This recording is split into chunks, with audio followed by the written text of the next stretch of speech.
Today, I've prepared the biography of Taylor Swift. Before you fall asleep, make sure to tell us from where you're listening and what time it is. Now, calm down and listen to the story while falling asleep. I'm wishing you a cozy and comfortable night. As you settle into your warm bed, let your muscles relax and your breathing slow. Tonight, we'll drift through the gentle melody of Taylor Swift's remarkable journey.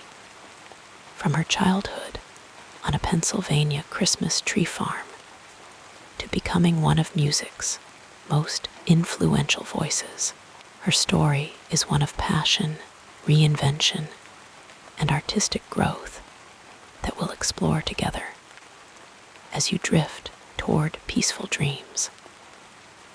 The soft rhythm of her life story will carry you into a tranquil sleep, just like the soothing cadence of her most heartfelt ballads. Now close your eyes, breathe deeply, and let's begin our whispered journey through the life of this extraordinary songwriter. In the quiet countryside of Pennsylvania, on a gentle December day in 1989, a star began her journey. Taylor Allison Swift entered this world as winter settled over Reading, Pennsylvania, where the rolling hills and simple pleasures of rural America would form the backdrop of her earliest memories. The air was crisp that season, trees bare against the pale sky, as the Swift family welcomed their daughter, unaware that this small child would one day capture the imagination of millions around the world. Taylor's father, Scott Kingsley Swift, worked as a financial advisor, his days filled with numbers and client meetings, returning home each evening to his growing family. Her mother, Andrea Gardner Swift, once a marketing executive, chose to step away from her career to nurture her children, dedicating herself to creating a warm and loving home. Before Taylor's arrival, Andrea had moved through the business world with determination, but found her greatest purpose in motherhood. Her gentle guidance becoming one of the most formative influences in young Taylor's life.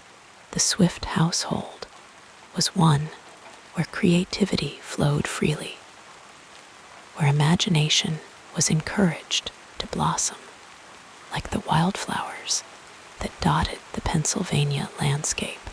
The family home sat on an 11-acre Christmas tree farm in Montgomery County, a place where seasons changed dramatically, painting different pictures across the land. As months drifted by, young Taylor would wander among the pine trees, their scent filling the air, creating stories in her mind as she explored. The rhythmic sound of wind through branches became her first experience with melody, nature's own lullaby surrounding her daily life. When Taylor was still very young, just a small child with curious eyes and a growing awareness of the world around her, her brother Austin was born. This new addition to the family brought joy and companionship, the beginning of a sibling bond that would remain strong through all the changes life would bring. Taylor, now a big sister at just a few years old, embraced this role with the same wholehearted dedication she would later bring to her music, looking after her little brother with protective affection. The Christmas tree farm was more than just the family business. It was a magical playground for the Swift children.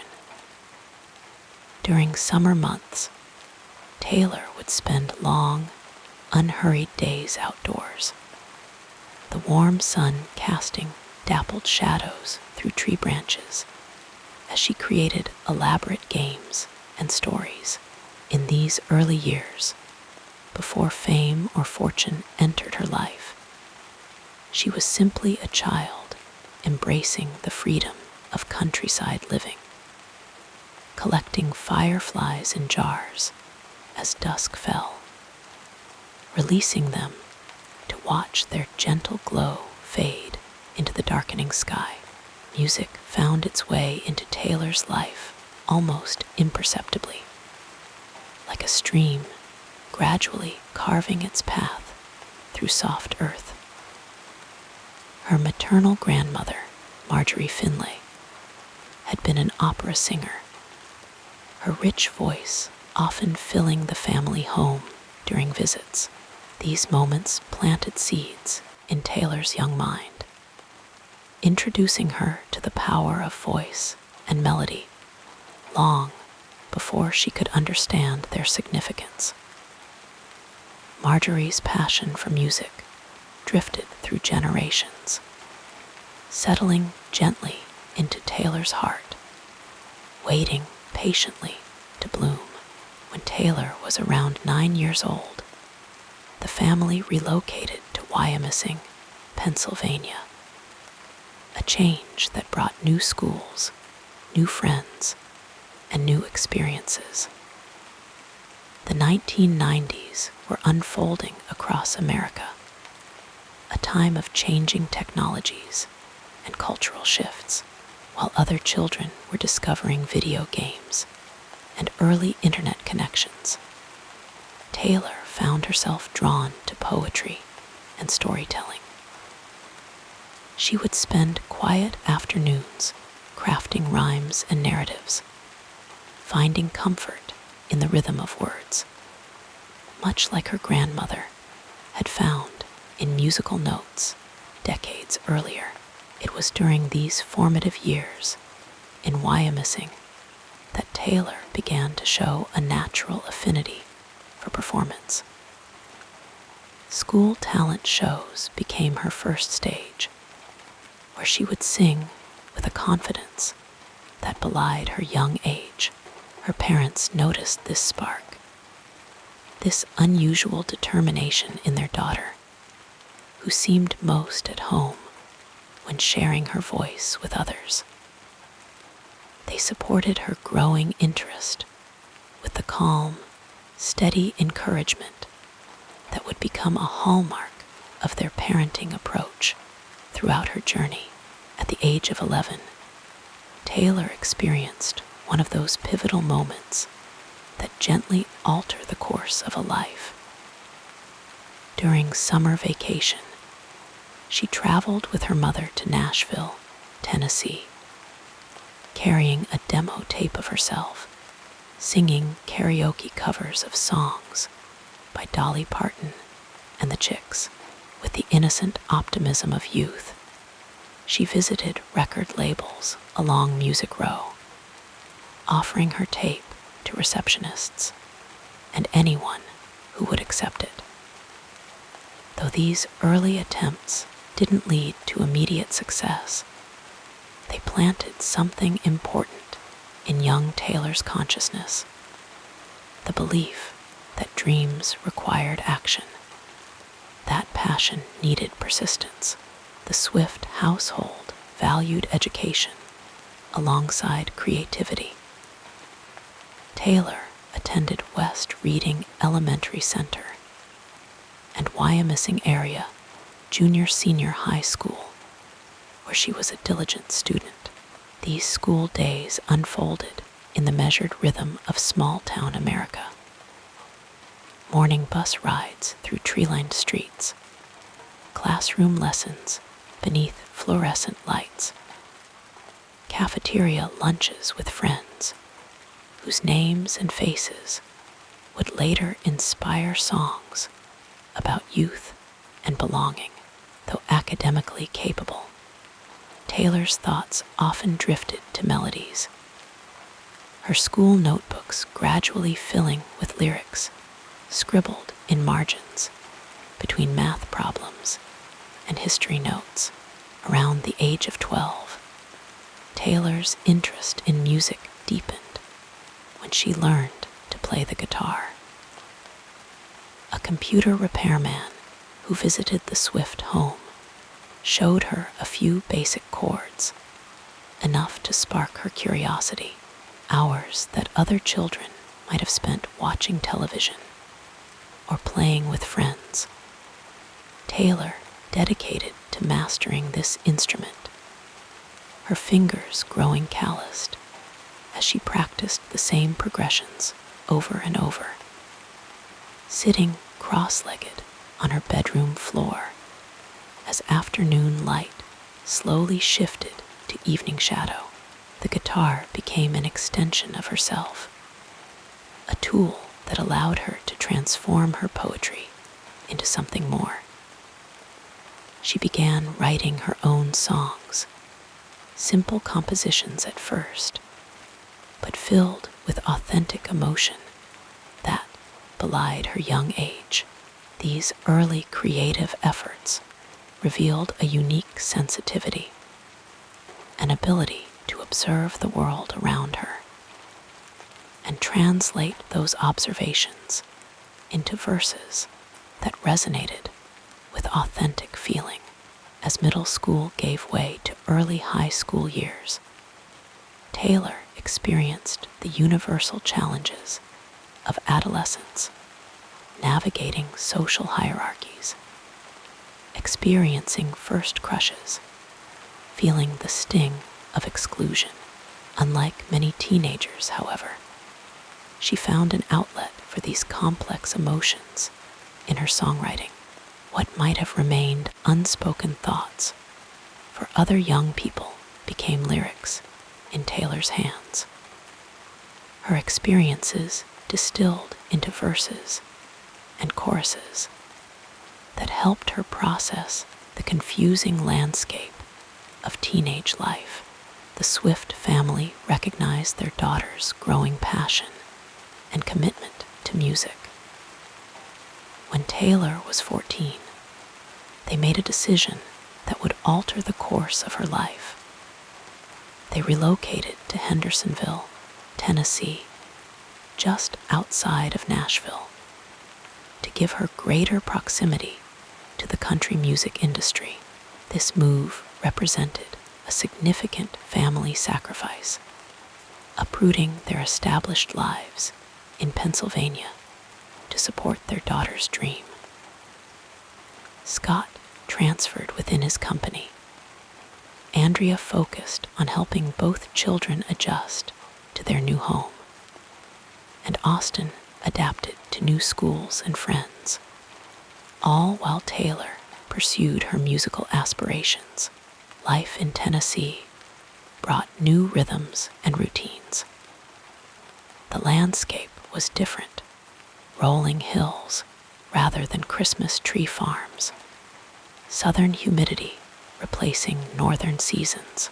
Taylor enrolled at Hendersonville High School, where she experienced the usual teenage milestones against the backdrop of this significant life transition.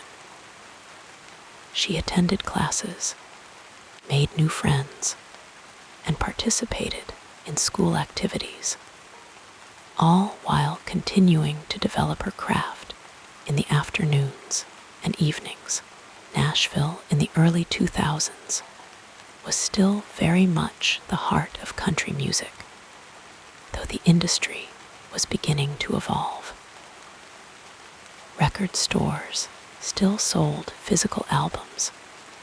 Radio airplay remained crucial for success, and the internet had not yet transformed how music reached audiences.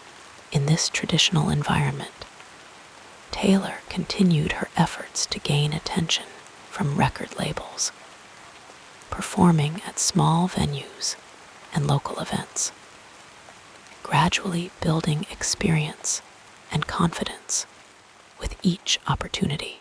One such opportunity came at the Bluebird Cafe, a legendary Nashville venue known for songwriter showcases.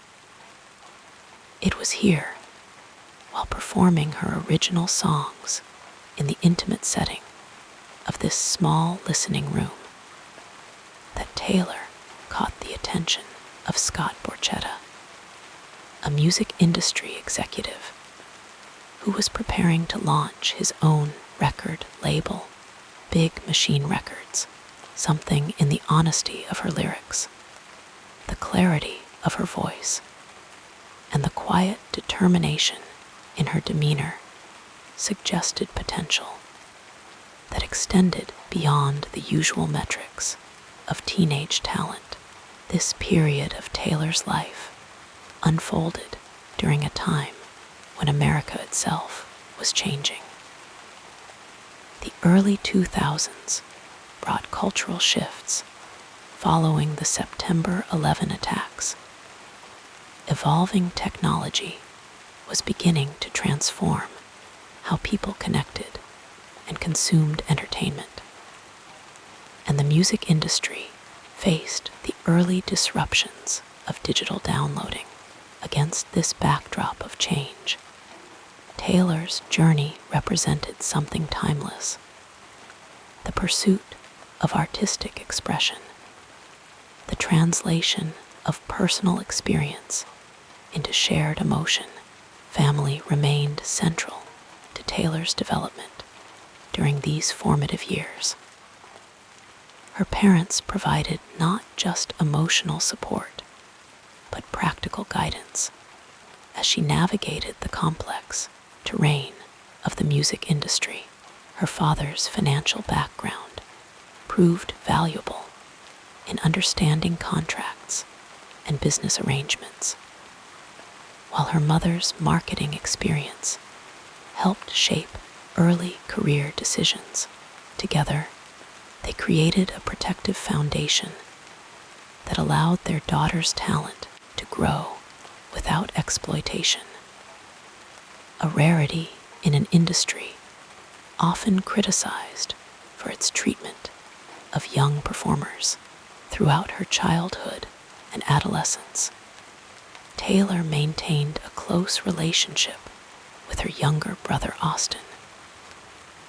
Despite the growing demands on her time as her music career began to take shape, she remained connected to this important family bond. The siblings shared inside jokes, holiday traditions, and the unique understanding that comes from growing up within the same household, experiencing the same family dynamics from slightly different perspectives. The Swift home in Hendersonville became a place where music and normal teenage life coexisted in delicate balance. Taylor's bedroom featured the usual posters and personal touches of adolescence, but also housed her growing collection of guitars and notebooks filled with songs. The family dining table hosted both ordinary family dinners and conversations about record deals and performance opportunities. This grounding in normalcy, despite the increasingly extraordinary nature of Taylor's pursuits, helped shape her perspective and values. As high school continued, Taylor opted for homeschooling to accommodate her growing professional commitments. This educational approach allowed her to complete her studies while also pursuing her music career, a balance that required discipline and time management beyond what most teenagers needed to develop. She worked with tutors between songwriting sessions and recording opportunities, completing assignments in dressing rooms or during travel to performances, determined that her artistic pursuits would not come at the expense of her education. Throughout these early years, before fame transformed her life, Taylor Swift was developing the characteristics that would later define her public persona. The work ethic, the emotional openness in her songwriting, the connection with audiences, and the business acumen that complemented her artistic vision. These qualities emerged naturally from her experiences, from the values instilled by her family, and from her own innate determination to transform her dreams into reality. The childhood and adolescence of Taylor Swift unfolded across the changing landscapes of Pennsylvania and Tennessee. Through the cultural shifts of the 1990s and early 2000s, within the embrace of a supportive family who recognized and nurtured her unique gifts, these formative years laid the foundation for the artist she would become. Each experience contributing to her understanding of herself and the stories she would eventually share with the world. As she stood on the threshold of adulthood, guitar in hand and songs in her heart, the quiet Christmas tree farm in Pennsylvania seemed both far away and forever present in the authentic voice she had discovered along the way. Let us drift further into the story as we explore the next part of this fascinating journey. In the gentle rolling hills of Pennsylvania, where autumn leaves whisper stories of generations past, the Swift family story begins to unfold like a soft quilt being laid over tired shoulders. Taylor Allison Swift's ancestry weaves together threads from various European origins, creating a tapestry of cultural heritage that would subtly influence the young girl who would one day capture the world's imagination through her heartfelt melodies and poetic lyrics. The Swift family lineage traces back to distant shores across the Atlantic, with roots deeply embedded in the soil of England, Ireland, Scotland, and Italy. These diverse ancestral connections provided Taylor with a rich cultural inheritance, though perhaps not always consciously recognized in her early years. Her paternal line, the Swifts, carried with them stories of resilience and determination that had been passed down through generations, qualities that would later emerge in Taylor's own persistent pursuit of her musical dreams. On her mother's side, the Finlays brought Scottish heritage into the family narrative. Andrea Finlay Swift, Taylor's mother, grew up with traditions that honored this Celtic connection, sometimes sharing with her daughter the old tales of Scottish clans and their fierce loyalty to family and land. In quiet evenings at their Pennsylvania home, Andrea might have hummed melodies that her own grandmother once sang, passing down not just genetic traits, but cultural memories that settled into Taylor's developing sense of self like gentle snowflakes accumulating on a winter landscape. The family's Italian ancestry came through Taylor's maternal grandmother, Marjorie Finlay, who was not only a source of cultural heritage, but also Taylor's first glimpse into the world of performance. Marjorie was an opera singer whose passion for music floated through family gatherings, like a delicate perfume, subtly influencing her granddaughter's artistic sensibilities. During holiday celebrations, Marjorie would sometimes sing traditional Italian arias, her voice rising and falling in ways that made young Taylor's heart expand with wonder and possibility. Family gatherings at Christmas were particularly meaningful in the Swift household.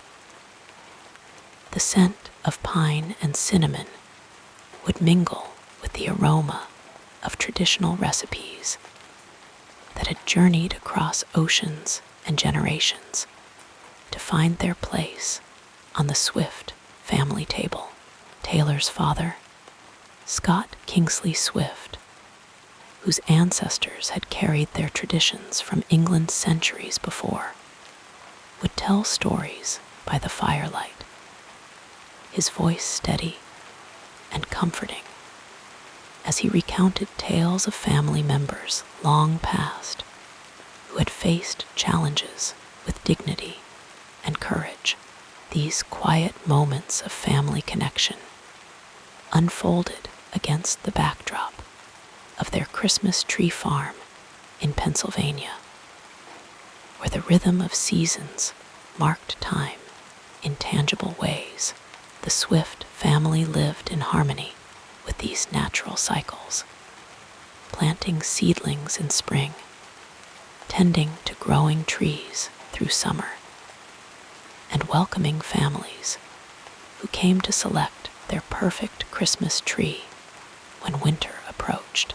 This connection to the land and its seasons instilled in Taylor an appreciation for the passing of time and the stories that unfold within its gentle flow. In the Swift household, music was as essential as the changing seasons. It drifted through their home like morning sunlight, touching every corner with its warmth. Scott and Andrea recognized early that their daughter possessed a special relationship with melody and lyrics, her small fingers finding their way to piano keys and guitar strings as naturally as other children reached for toys. They nurtured this gift not with pressure, but with patient encouragement, allowing Taylor's musical identity to blossom at its own unhurried pace. Family traditions around storytelling particularly influenced Taylor's eventual songwriting style. Evening gatherings often included sharing tales of ancestors who had crossed oceans seeking new beginnings, relatives who had weathered the Great Depression with ingenuity and grace, and grandparents who had danced together through decades of partnership. These narratives, shared over homemade desserts, using recipes handed down through generations, taught Taylor the power of personal stories to connect hearts across time and circumstance. The Swift family's move to Tennessee when Taylor was 14 carried with it all these accumulated traditions and cultural memories. They packed photo albums filled with sepia-toned images of great-grandparents standing proudly before their first American homes. They carefully transported handwritten recipe cards stained with ingredients from countless family meals. They brought furniture that had witnessed generations of Swift family conversations, arguments, reconciliations, and celebrations. These physical connections to their past helped maintain their sense of identity as they transplanted their lives to new soil. Nashville, with its rich musical heritage, offered a different cultural landscape than the Pennsylvania countryside. Here, the Swift family found themselves immersed in Southern traditions that added new dimensions to their family culture. Sunday suppers became occasions for experiencing regional dishes that told stories of the American South's complex history. Taylor absorbed these influences with the same quiet attentiveness she had shown to her own family's traditions, incorporating them into her expanding worldview. Throughout these transitions, family remained the constant center of Taylor's universe. Her younger brother, Austin, shared the experience of growing up in a home where creativity was valued and personal expression encouraged. The siblings developed a bond strengthened by their shared understanding of their family's particular blend of traditions and values. Austin would later support his sister's career with the same unwavering loyalty that characterized their families' approach to one another's dreams and aspirations. The Swift family's approach to holidays evolved to include their new Tennessee community while maintaining connections to their Pennsylvania roots. Thanksgiving gatherings expanded to welcome neighbors and friends who became like extended family, the table growing longer each year as their circle widened. Taylor learned from these celebrations how traditions could be both honored and adapted, a lesson in flexibility that would serve her well as her life increasingly moved between different worlds. Christmas remained especially significant, carrying echoes of the tree farm where Taylor had spent her early years. The family continued their tradition of selecting and decorating their tree together. Ornaments collected over decades telling the story of their journey. Some decorations had crossed the Atlantic with ancestors generations ago. Small treasures of glass or wood that connected the present moment to distant family memories. As Taylor hung these heirlooms on fragrant branches, she absorbed the unspoken lesson that the past remains alive within the rituals we maintain. The kitchen in their Nashville home became a place where cultural heritage was most tangibly preserved. Andrea Swift prepared dishes that represented their diverse ancestry. Scottish shortbread from her family's recipe collection, traditional Italian pasta techniques passed down from Marjorie, and English puddings that Scott remembered from his own childhood. These culinary traditions provided comfort during the increasingly busy years of Taylor's emerging career, grounding the family in sensory experiences that remained constant, while so much around them changed. As Taylor's professional life expanded, these family foundations provided essential stability. When she returned home from early performances or recording sessions, she would find the same familiar routines waiting: her father's patient listening, her mother's intuitive understanding, her brother's unimpressed normalcy that kept her connected to her authentic self.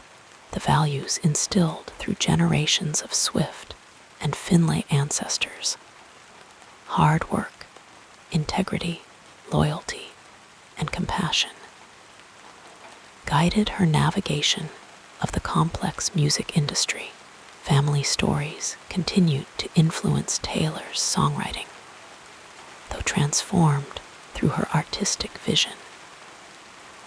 The resilience she observed in tales of ancestors who rebuilt after hardship appeared in lyrics about overcoming heartbreak, the quiet dignity with which earlier generations had faced life's disappointments emerged in songs that transformed personal pain into universal emotional experiences. The celebration of love and connection that characterized family gatherings found expression in melodies that brought listeners together across diverse backgrounds. The Swift family's cultural heritage also influenced Taylor's aesthetic sensibilities. The appreciation for craftsmanship, passed down through generations, appeared in her meticulous attention to lyrical detail. The value placed on authenticity, a trait particularly emphasized in her Scottish ancestry, emerged in her commitment to emotional honesty in her work.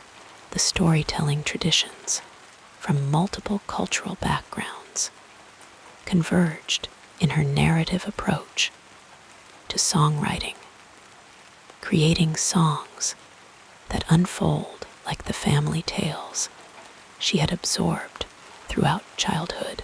During her homeschooling years, Taylor's education incorporated elements of her cultural heritage alongside standard curriculum.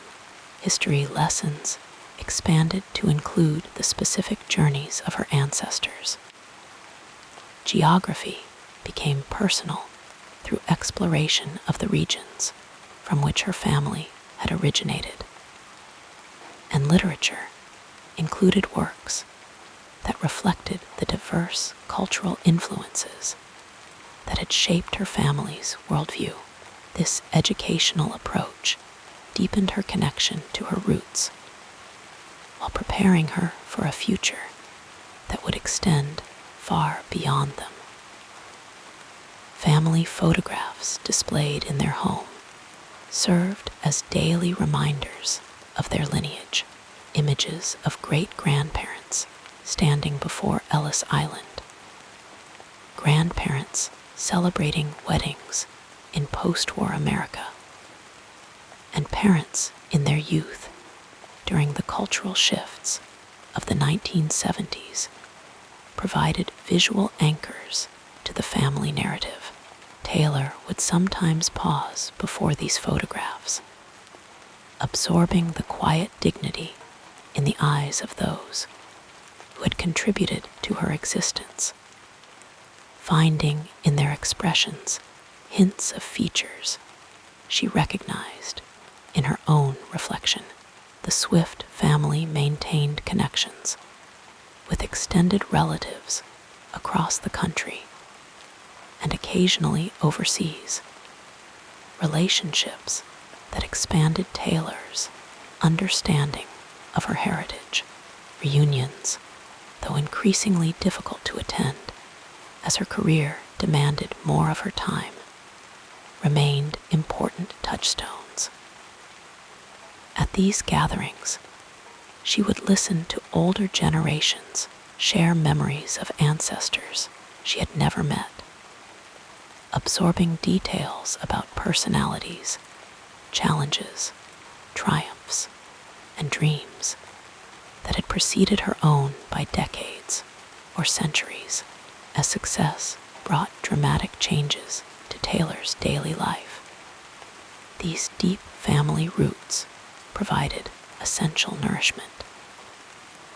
The values instilled through generations remained her internal compass when navigating complex decisions.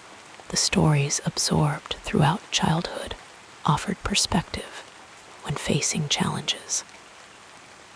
The traditions maintained despite geographic relocations and schedule demands provided continuity and comfort when other aspects of life became unrecognizable from her early years. The cultural influences from Taylor's diverse ancestry subtly appeared in her artistic choices, in melody lines that occasionally echoed Celtic musical patterns, in narrative structures that reflected the storytelling traditions of multiple European origins, in a work ethic that honored the sacrifices of immigrants who had sought better lives for their descendants. These influences were not explicit statements, but rather the natural expression of a heritage absorbed through years of family connection. Through all the transformations that fame would bring, Taylor Swift carried with her the quiet strength of knowing exactly who she was and where she came from. The little girl who had grown up surrounded by Christmas trees in Pennsylvania, who had absorbed family stories by firelight, who had learned to value both tradition and adaptation, remained the authentic core of the artist who would eventually stand on global stages. Her family's diverse cultural heritage, preserved through generations of intentional remembrance, provided roots deep enough to anchor her through the strongest storms of public life. And so the story of Taylor Swift cannot be separated from the longer narrative of her family's journey through time, across oceans, and through the changing landscapes of American life.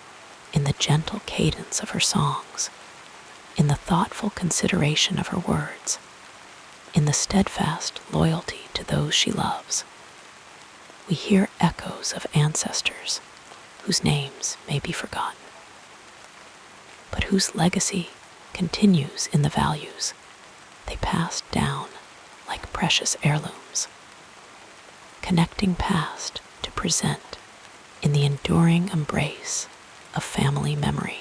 The peaceful narrative of this life continues as we turn our attention to what happened next.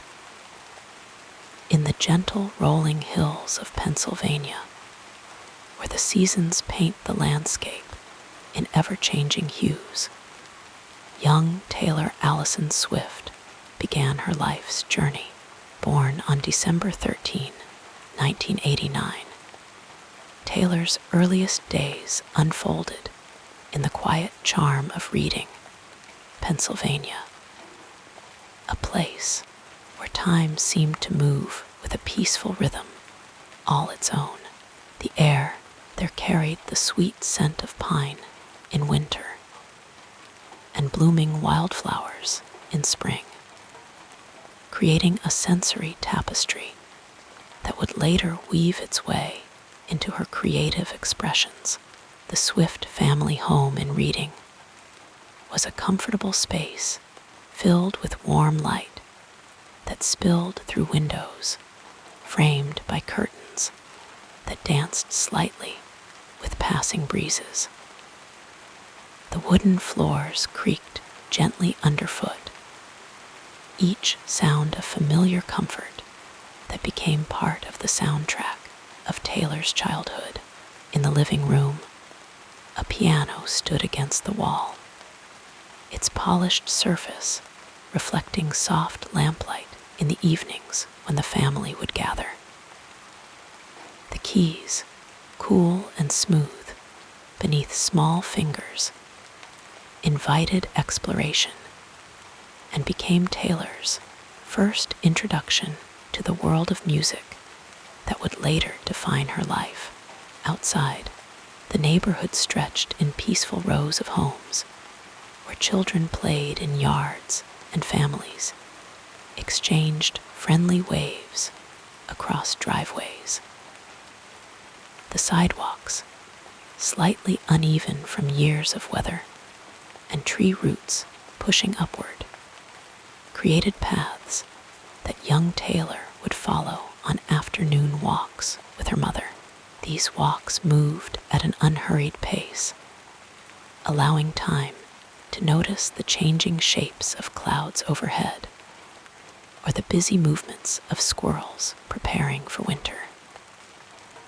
When Taylor was about 13 years old, her family relocated to a Christmas tree farm in Wyomissing, Pennsylvania. This transition marked a significant shift in her physical surroundings, introducing her to a landscape of endless green rows, punctuated by the sweet, sharp scent of pine needles. The farm sprawled across 11 acres, offering expansive space for a young girl's imagination to roam freely. In summer, sunlight filtered through countless branches, creating dappled patterns on the ground below. In autumn, the surrounding deciduous trees transformed into a canvas of amber, russet, and gold, contrasting beautifully with the steadfast green of the Christmas trees. The farmhouse itself stood as a testament to comfortable country living, with wide wooden porches where the family could sit in the evenings as twilight slowly descended. The distant sounds of nature, birds calling to one another, the rustling of leaves in a gentle breeze, the occasional distant lowing of cattle from neighboring farms, created a peaceful acoustic backdrop for family conversations and quiet contemplation. Inside, rooms were arranged for practicality and comfort rather than showiness, with well-worn furniture that invited relaxation and family gatherings. The kitchen, heart of the Swift household, filled with enticing aromas as meals were prepared, the sizzle of breakfast being cooked, the comforting scent of freshly baked cookies on winter afternoons, the steam rising from mugs of hot chocolate. These sensory experiences created layers of memory that would later inform Taylor's nostalgic reflections in her music. The kitchen table, its surface bearing minor scratches and marks from years of family use, became a gathering place for conversations that ranged from everyday matters to deeper discussions of hopes and dreams. During the holiday season, the farm transformed into a magical landscape as families came to select their Christmas trees. The air would fill with excited voices, the crunch of boots on snow or frozen ground, and occasionally the cheerful notes of seasonal music. Young Taylor observed the joy that these traditions brought to visitors, absorbing the importance of creating moments that would become cherished memories. The farm's busiest season taught her about hard work, as the Swift family all participated in the operations, helping customers find their perfect tree and preparing the selections for the journey to become the centerpiece of another family's holiday celebrations. The changing seasons brought different rhythms to life on the tree farm. Spring arrived with renewal as tender green shoots emerged and birds returned to build nests among the growing trees. Summer days stretched long and warm, with the luxury of free time for a young girl to wander the property, notebook in hand, recording observations and feelings that would later transform into lyrics. Autumn brought spectacular color, and the anticipation of the busy season ahead, while winter wrapped the farm in a hushed blanket of snow, creating moments of profound stillness, broken only by the occasional call of a winter bird or the distant sound of a neighbor's tractor. At school, Taylor navigated the social landscapes that all children must learn to traverse. The hallways echoed with the sounds of lockers closing, sneakers squeaking on polished floors, and the overlapping conversations of students between classes. In classrooms, sunlight slanted through windows, illuminating dust motes floating in the air as teachers guided students through lessons. Taylor sat at desks worn smooth by generations of students before her, absorbing knowledge while her creative mind often wandered to melodies and stories she was crafting in her imagination. The social environment of Taylor's school years presented both challenges and opportunities for growth. As a girl with interests that sometimes differed from her peers, her love of poetry and songwriting, her dedication to developing her musical abilities, she experienced moments of feeling like an outsider. The lunchroom, with its clatter of trays and complex social hierarchies, could sometimes feel overwhelming. Yet, these experiences of navigating difference became valuable material for the songwriter she would become, developing her keen observation of human behavior and emotional landscapes. At home, the Swift family created a nurturing environment where creativity was valued. Evening routines often included music, with family members sharing songs they loved, or Taylor practicing her growing skills on guitar or piano. The soft lamplight of these evening gatherings cast gentle shadows on walls as voices blended in conversation or song. The family's Scottish-German heritage influenced subtle patterns in their daily life, perhaps in the traditional foods that might appear on the dinner table, or in the values emphasized in family stories shared around the fireplace.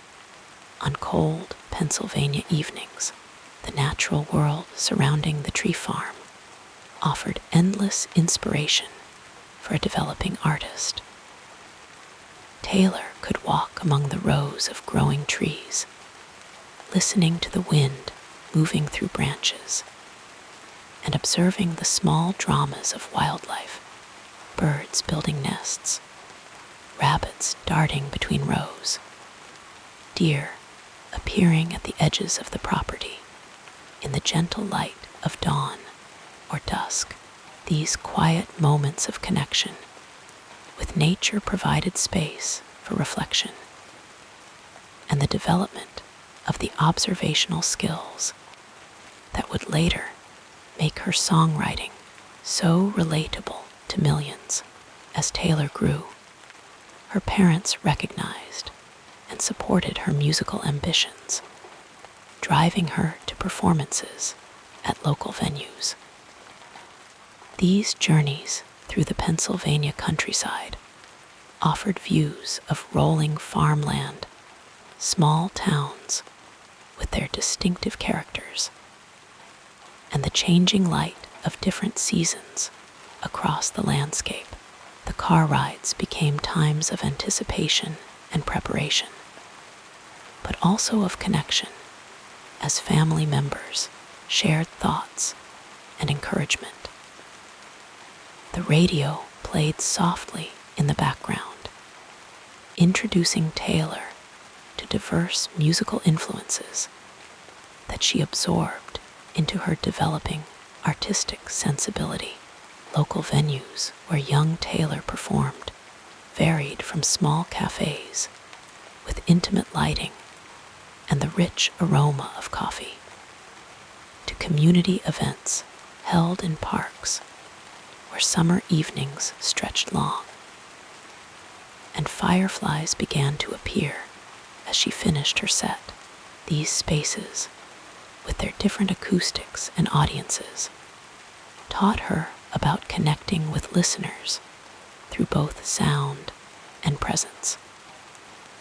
The nervous anticipation before performances, the focused concentration during, and the quiet satisfaction afterward became familiar emotional rhythms that shaped her understanding of herself as a performer. When Taylor was 14, another significant change in environment occurred as the family moved to Hendersonville, Tennessee, to support her growing interest in country music. The landscape shifted from the familiar Pennsylvania hills to the different beauty of Tennessee, with its own distinctive flora and fauna. The air carried different scents: magnolia blossoms in spring, the earthy richness of southern soil after rain. The light fell differently through trees that Taylor was learning to name, creating new patterns of shadow and illumination. The Swift family's Tennessee home represented another adaptation, another space to make their own through daily living and the accumulation of memories.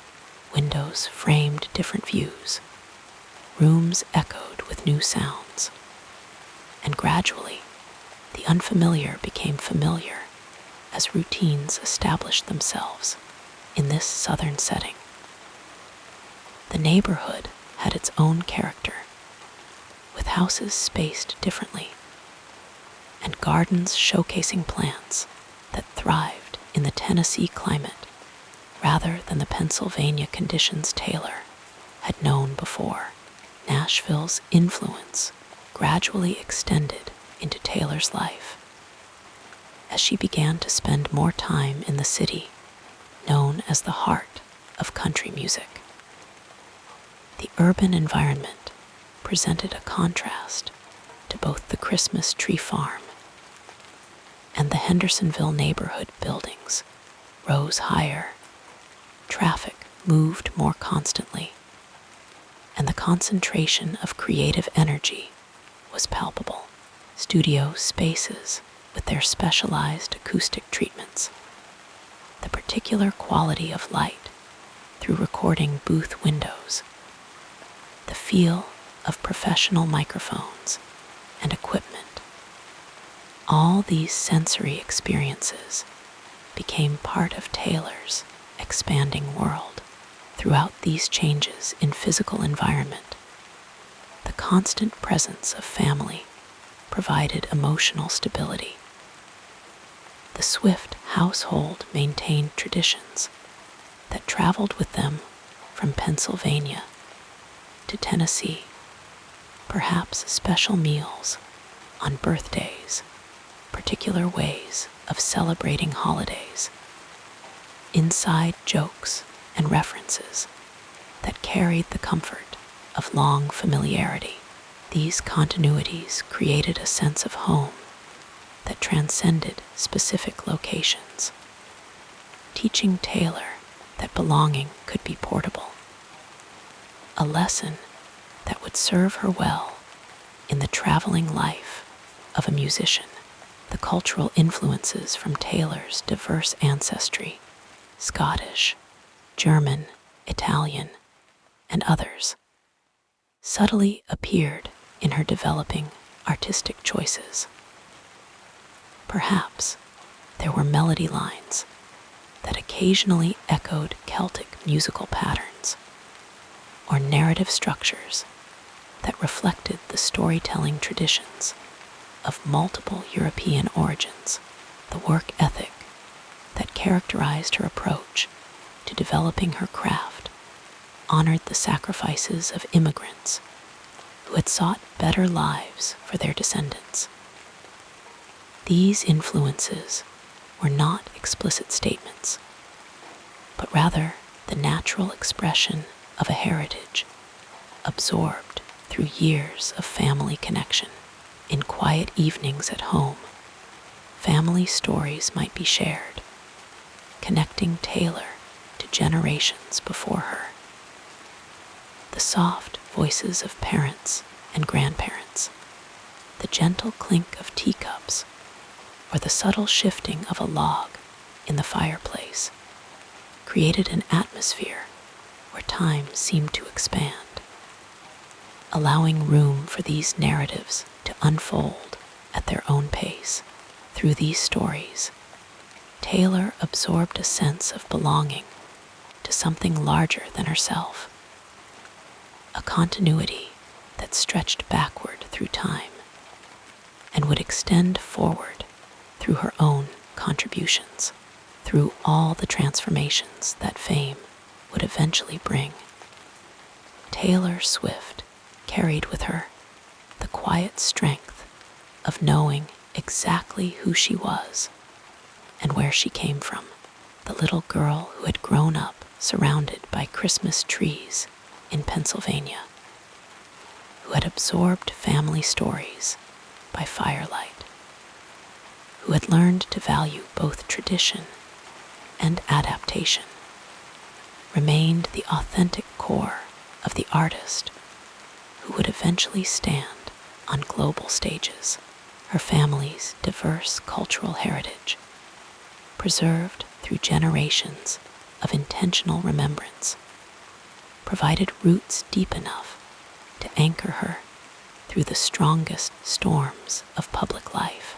And so the story of Taylor Swift cannot be separated from the longer narrative of her family's journey through time, across oceans, and through the changing landscapes of American life. In the gentle cadence of her songs, in the thoughtful consideration of her words, in the steadfast loyalty to those she loves, we hear echoes of ancestors whose names may be forgotten, but whose legacy continues in the values they passed down like precious heirlooms, connecting past to present in the enduring embrace of family memory. As you relax deeper, let us now softly explore the next chapter of this soothing biography. In those formative years, as Taylor Swift moved through her education, there was a gentle rhythm to her days, a soft cadence that would later find its way into her music. Her early schooling took place at West Reading Elementary Center in Pennsylvania, where the quiet halls and sunlit classrooms provided a foundation for her curious mind. Picture young Taylor, her hair perhaps in neat braids or flowing freely, sitting attentively at her desk, absorbing knowledge like the earth drinks in rain after a dry spell. The teachers would later recall her thoughtfulness, her way of listening completely, as if each word spoken contained some precious secret to be treasured. When Taylor was about 13, the Swift family relocated to Tennessee, a transition as significant as the changing of seasons. This move, undertaken to nurture her budding musical talents, meant adjusting to new educational environments. The Hendersonville High School welcomed her for her freshman and sophomore years, its brick exterior and wide hallways becoming familiar territory as she navigated the complex social landscape of adolescence, while simultaneously pursuing her artistic dreams. During these high school years, Taylor maintained an impressive grade point average despite the demands of her developing music career. Imagine her in those quiet moments, perhaps late at night, with only the gentle glow of a desk lamp illuminating her textbooks, diligently completing assignments after returning from recording sessions or small performances. This dedication to her academic responsibilities revealed an early understanding that creativity flourishes best when balanced with discipline and structured learning. For her junior and senior years, Taylor transitioned to Erin Academy, which offered a homeschooling program that accommodated her increasingly busy schedule. This educational approach provided the flexibility she needed as her music career began to blossom like spring flowers, opening toward the sun. The Academy's personalized curriculum allowed Taylor to progress at her own pace, creating space for both intellectual growth and artistic development to unfold naturally, unhurried and organic. Throughout her education, Taylor displayed a particular affinity for language arts. Her teachers noticed how she would lose herself in books, her expression softening as she traveled to distant worlds through printed pages. This love of literature nourished her songwriting, infusing her lyrics with narrative techniques and descriptive richness that would later become hallmarks of her musical style.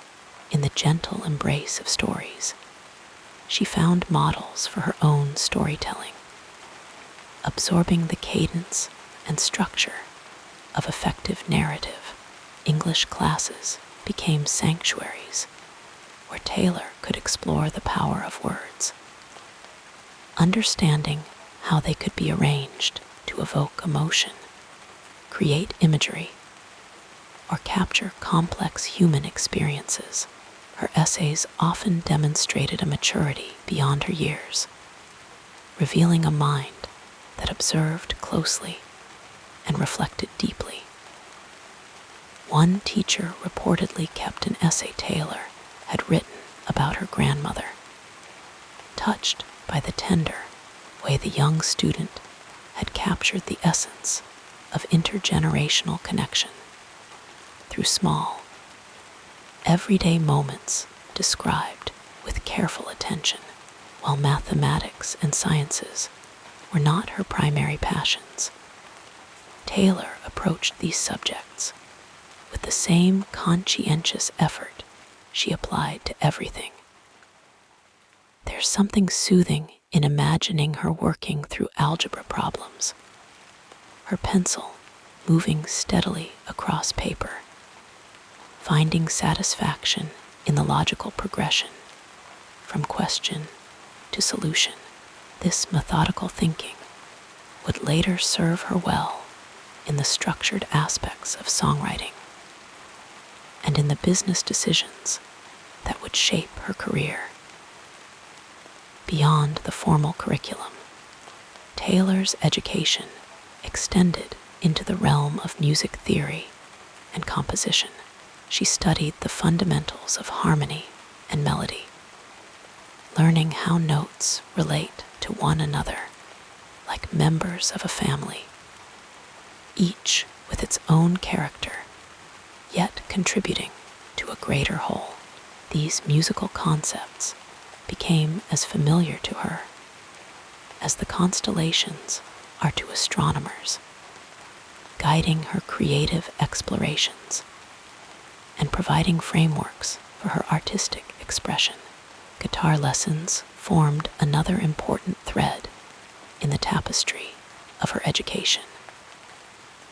Picture Taylor sitting patiently with her instructor, perhaps in a small music room with afternoon light filtering through blinds, creating patterns on the floor as her fingers learned to find their way across strings. The initial discomfort of pressing steel against tender fingertips gradually gave way to muscle memory and intuitive understanding. Each callus that formed on her fingertips represented hours of practice, a physical manifestation of dedication that transformed difficulty into second nature. Taylor's most influential music teacher recognized her songwriting potential early on and encouraged her to develop this gift. Rather than imposing rigid techniques, this mentor created a nurturing environment where Taylor could experiment and discover her own voice, like a gardener who knows when to prune and when to simply provide sunlight and water. This teacher offered guidance without stifling the natural growth of Taylor's talent. Their conversations about songcraft would often extend beyond scheduled lesson times, flowing into discussions about the emotional authenticity that elevates music from pleasant sound to meaningful art. The library became another sanctuary for young Taylor, a quiet haven where she could explore diverse subjects at her own pace. Between shelves lined with books, their spines creating a colorful tapestry of human knowledge, she would sometimes spend hours reading about historical periods that captured her imagination. The Victorian era, with its complex social codes and emphasis on propriety concealing turbulent emotions, particularly fascinated her. This interest would later emerge in some of her songwriting, which often explores the tension between social expectations and authentic feeling. Literature from various periods found its way into Taylor's hands and heart during these formative years. She developed an appreciation for Jane Austen's subtle social commentary and emotional insight, finding in these centuries-old stories timeless truths about human relationships that would later inform her own narratives. The poetry of Robert Frost, with its accessible language, conveying profound observations about life's journeys, resonated with her developing aesthetic. These literary influences blended with her country music roots to create a unique voice that would eventually speak to millions. During her high school years, Taylor also participated in theater productions when her schedule permitted. The experience of embodying characters different from herself expanded her emotional range and deepened her understanding of human motivation. Standing on stage under gentle lights, speaking words written by playwrights who had captured essential human experiences, Taylor absorbed lessons about pacing, emotional build, and the power of well-placed silence, all elements that would later enhance her songwriting and performance style. As her music career began to take shape, Taylor's education increasingly included real-world experiences that no classroom could provide. Meeting with music industry professionals, she observed how they spoke, the questions they asked, the way they negotiated, like a sponge absorbing water. She took in these lessons, without seeming to study them, integrating this knowledge into her growing understanding of not just how to create music, but how to navigate the business that would share it with the world. Scott Borchetta, who would later sign Taylor to his Big Machine Records, became an important mentor figure who recognized both her artistic talent and her intelligence. Their professional relationship included many conversations about music history and the evolution of country and pop genres. These discussions, often taking place in comfortable office settings with the soft hum of air conditioning in the background, and perhaps the distant sounds of music floating from nearby studios, constituted an informal but invaluable education in the context and business of music creation. Taylor's intellectual development was also nurtured by her parents, who encouraged her curiosity and supported her educational pursuits alongside her artistic ones. Her father, with his background in financial advising, shared insights about business and investment that would later prove invaluable as she navigated her career. Her mother, always a protective and encouraging presence, fostered Taylor's emotional intelligence by modeling empathy and resilience around the family dinner table. Conversations ranged from current events to historical topics to ethical questions, creating an atmosphere where ideas were valued and thoughtful discussion was encouraged. Throughout these educational experiences, both formal and informal, Taylor developed a learning style characterized by careful observation and reflection. Rather than simply memorizing information for tests, she sought to understand how knowledge connected to real life and how it might inform her art. This approach transformed education from a series of requirements to be met into a continuous process of growth that extended far beyond graduation. By the time Taylor received her high school diploma, an achievement she valued despite her growing success in the music industry, she had developed intellectual habits that would serve her throughout her career. The ability to listen carefully, to observe nuances in human behavior, to research topics that interested her, and to express complex emotions through carefully chosen words. All these skills had been cultivated through years of dedicated study and practice. The formation of Taylor's artistic voice occurred gradually, like a river finding its path through varied terrain. Early influences included country music storytellers like Shania Twain and Faith Hill, whose songs demonstrated how female experiences could be conveyed with both strength and vulnerability. Taylor absorbed these influences not by imitation, but by appreciation, identifying elements that resonated with her own developing aesthetic and incorporating them into her unique expression.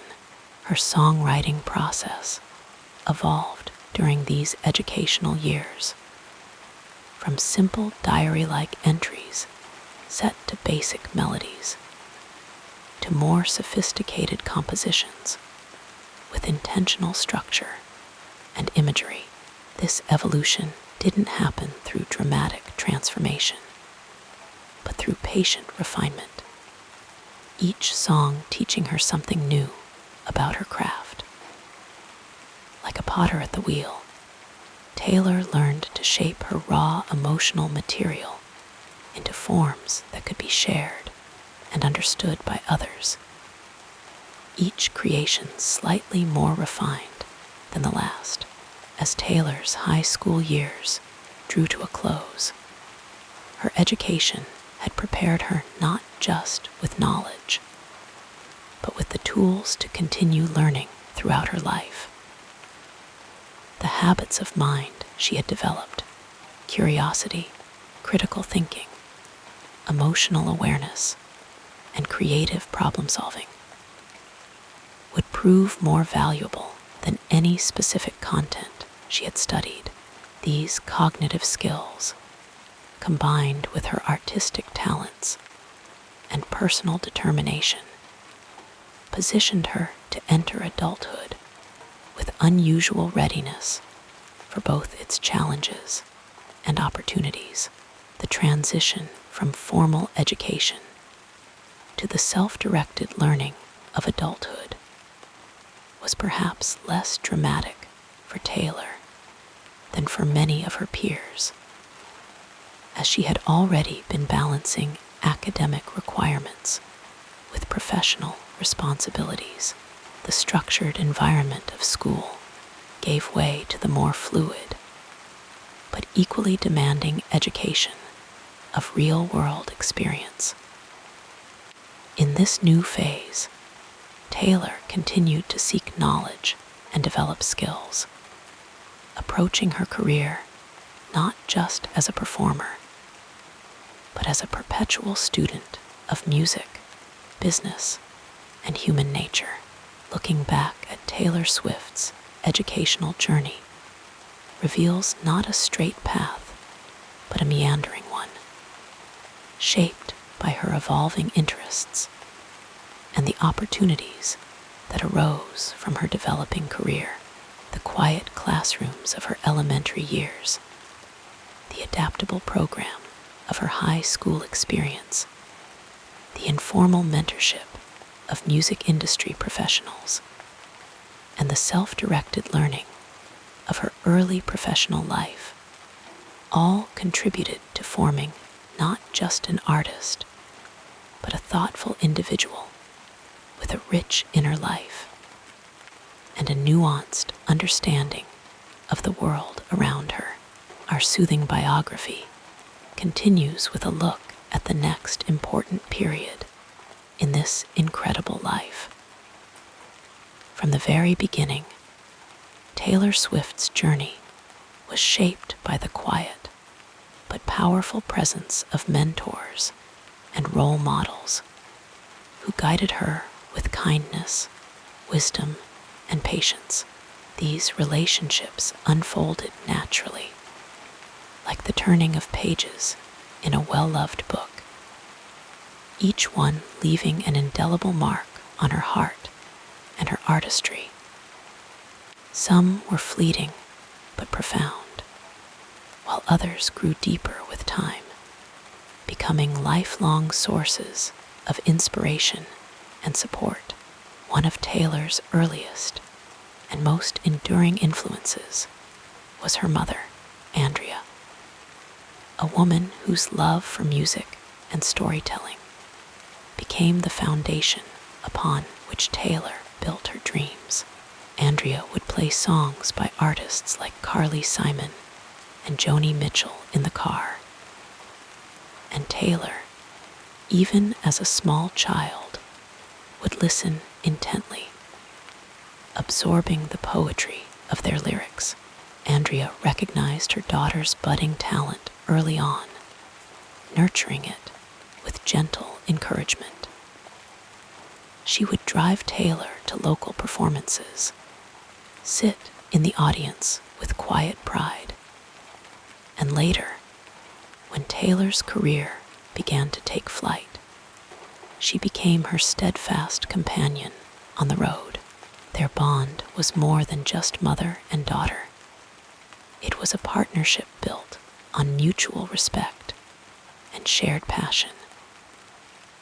Taylor often spoke of how her mother's resilience in the face of illness taught her about strength, and how her unwavering belief in her dreams gave her the courage to pursue them. Then there was her father, Scott, a financial advisor whose pragmatic wisdom balanced the creative fire within Taylor. He was the steady hand that helped navigate the business side of her career, ensuring that her artistry was protected in an industry that could be unpredictable. From him, she learned the importance of foresight, of making decisions with both heart and mind. He was the one who, early on, encouraged her to own her masters, a lesson in control and self-determination that would echo throughout her career. His quiet support, his willingness to uproot the family's life when Taylor needed to move to Nashville to chase her dreams, spoke volumes about the kind of love that doesn't just cheer from the sidelines, but steps into the arena alongside you.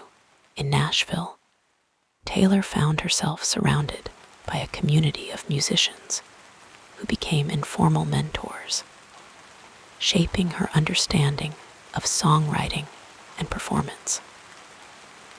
One of the most pivotal figures in those early days was Liz Rose, a seasoned songwriter who recognized something special in the teenage girl who showed up to co-writing sessions with notebooks full of lyrics. Liz didn't try to mold Taylor into something she wasn't. Instead, she helped refine her natural storytelling ability, teaching her the craft of distilling emotions into precise, evocative lines. Together, they wrote some of Taylor's earliest hits, and Liz's approach, patient, collaborative, and deeply respectful of Taylor's voice, set a standard for creative partnerships that Taylor would carry with her throughout her career. Another guiding light was the country music legend Faith Hill, who took Taylor under her wing when she was still an unknown teenager playing small venues. Faith saw something in Taylor that reminded her of her own beginnings, and she made sure Taylor knew she had an ally in the industry. She invited Taylor on tour, giving her a platform in front of larger audiences. But more importantly, she offered advice on navigating fame with grace. Taylor would later recall how Faith's kindness, whether it was a reassuring word or simply the way she treated everyone around her with respect, left a lasting impression. As Taylor's star rose, she sought out role models who embodied the kind of artist and person she aspired to be. One of those figures was Dolly Parton, whose career was a masterclass in longevity, reinvention, and authenticity. Dolly's ability to remain true to herself while evolving with the times was something Taylor deeply admired. When they finally met, it was a full circle moment, one filled with mutual admiration. Dolly's advice about owning one's narrative, about balancing vulnerability with strength, resonated with Taylor in ways that would later reflect in her own approach to her career and public life. Then there were the artists who influenced her musically, whose work she studied like textbooks. Joni Mitchell's lyricism, the way she painted emotions with words, became a touchstone for Taylor's own songwriting. The storytelling of Loretta Lynn, the emotional rawness of Carole King, the rebellious spirit of Stevie Nicks, All these voices wove themselves into the fabric of Taylor's artistry. She didn't just listen to their music, she absorbed their lessons about resilience, about the power of writing one's own story.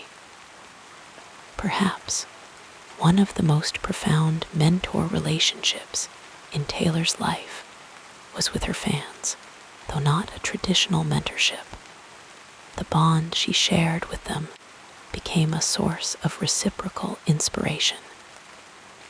She learned from their stories, their struggles, their joys, and in turn, she poured those lessons back into her music, the way she interacted with them, whether through secret listening sessions, handwritten notes, or simply the way she made them feel seen, showed how deeply she valued that connection.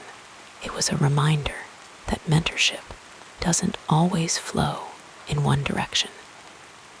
Sometimes, the people we inspire end up inspiring us just as much. Over the years, Taylor's relationships with her mentors evolved. As all meaningful relationships do, some remained constants, like her parents, whose roles shifted from caretakers to trusted advisors. Others, like Liz Rose or Faith Hill, became part of the tapestry of her past, their early guidance forever imprinted on her journey. And then there were those, like Dolly Parton or Stevie Nicks, who transitioned from distant idols to peers, their influence now mingled with mutual respect. What ties all these relationships together is the quiet, steady way they shaped Taylor, not through grand gestures, but through moments of kindness, wisdom, and belief. They taught her that growth doesn't happen in isolation, that even the most independent artists are the sum of the people who believed in them along the way. And as Taylor herself became a mentor to younger artists, she carried forward the same generosity of spirit that had been shown to her, completing the circle in the most beautiful way.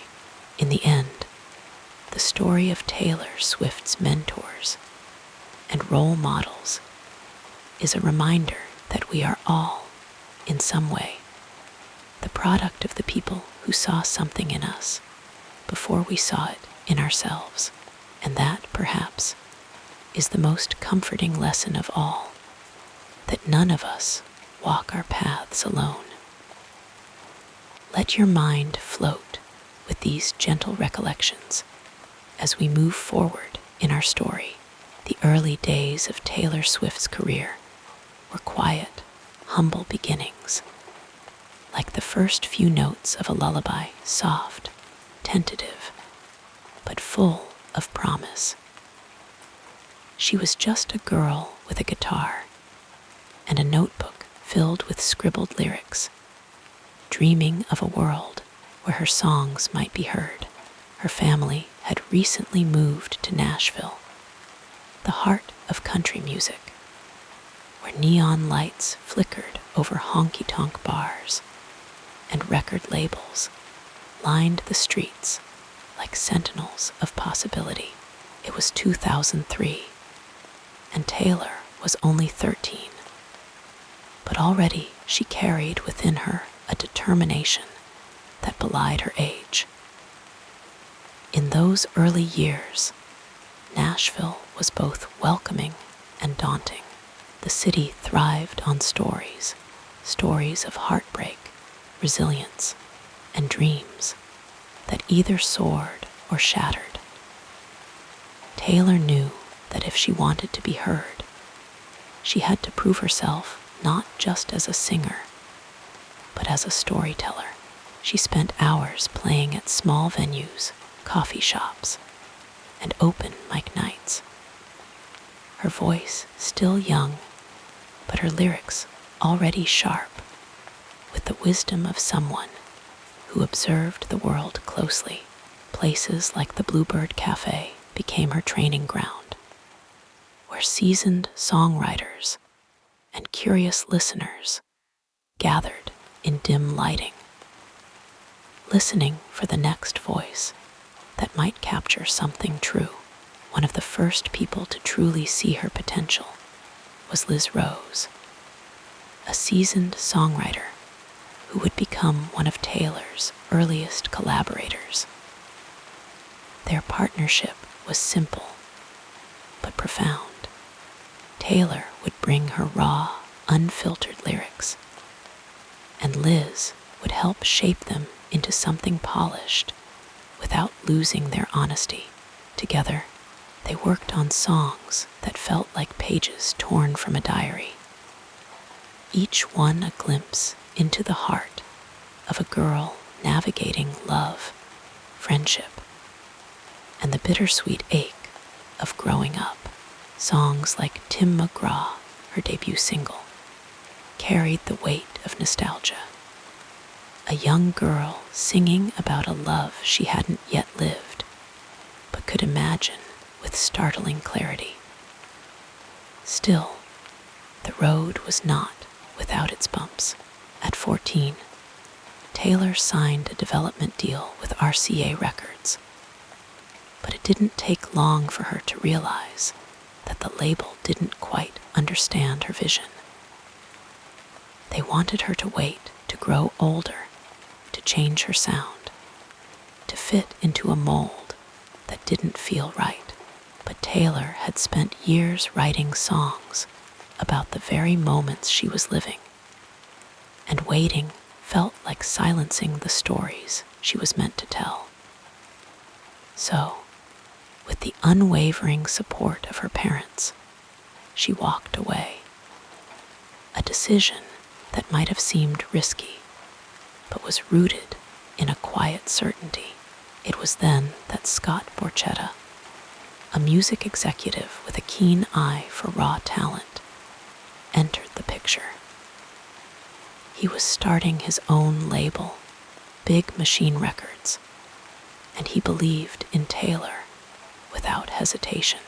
He saw not just a young singer, but a songwriter with a rare gift for turning personal moments into universal truths. When she signed with Big Machine at 15, it wasn't just a business deal. It was the beginning of a partnership built on trust, one that would allow her to grow at her own pace.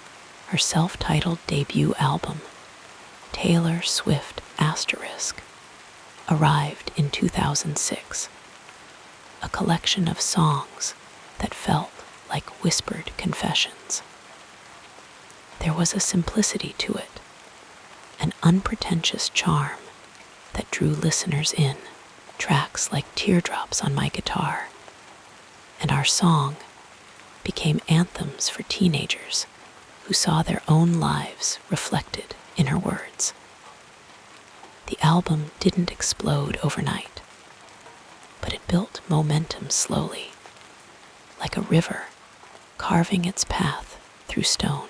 Critics took notice of her songwriting, praising the way she captured the small but significant moments of youth, the crushes, the heartbreaks, the friendships that felt like lifelines. Yet, even as her music began to find its audience, Taylor faced the inevitable challenges of being a young woman in a male-dominated industry. Radio stations were hesitant to play her songs, some programmers dismissing her as just another teenage girl with a guitar. But Taylor had learned early the power of persistence. She spent hours meeting with radio DJs, shaking hands, and performing acoustic versions of her songs in their studios. Her voice was steady, her smile warm, but beneath it was a quiet resolve. she wasn't going to let anyone define her limits. One of the defining moments of those early years was her first major award show performance at the 2007 ACM Awards. She was just 17, standing on a stage that had hosted legends, singing Tim McGraw under a single spotlight. The audience was vast, the pressure immense, but she delivered the song with a tenderness that made the room fall still. It was a turning point, a moment when the industry began to see her not just as a newcomer, but as an artist who belonged. As her star rose, so did the expectations. Her second album, Fearless Asterisk, arrived in 2008, and with it came a wave of acclaim that even she might not have anticipated. Songs like Love Story and You Belong With Me became cultural touchstones, their melodies weaving into the fabric of everyday life. Suddenly, Taylor wasn't just a country artist.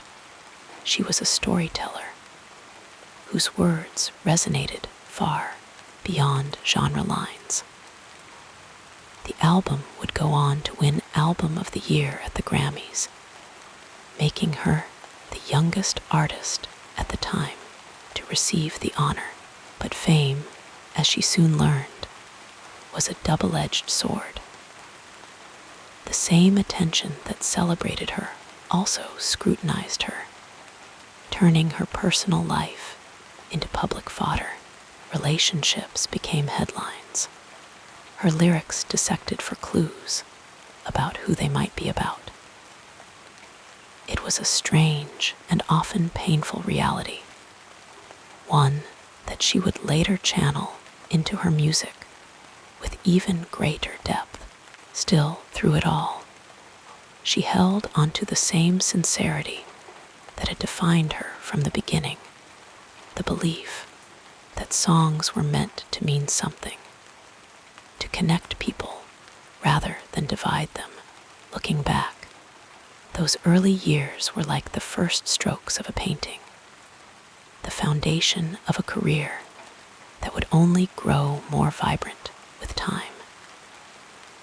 The challenges she faced, the rejections, the doubts, the moments of being underestimated only strengthened her resolve, and the people who stood by her, from her parents to her earliest collaborators, were the quiet architects of her journey, the ones who reminded her that the best stories are often the ones told with honesty and heart.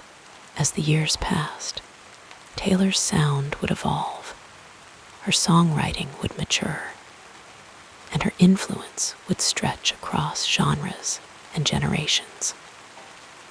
But the essence of who she was, the girl with the guitar, the notebook, and the unwavering belief in the power of a good story, remained unchanged.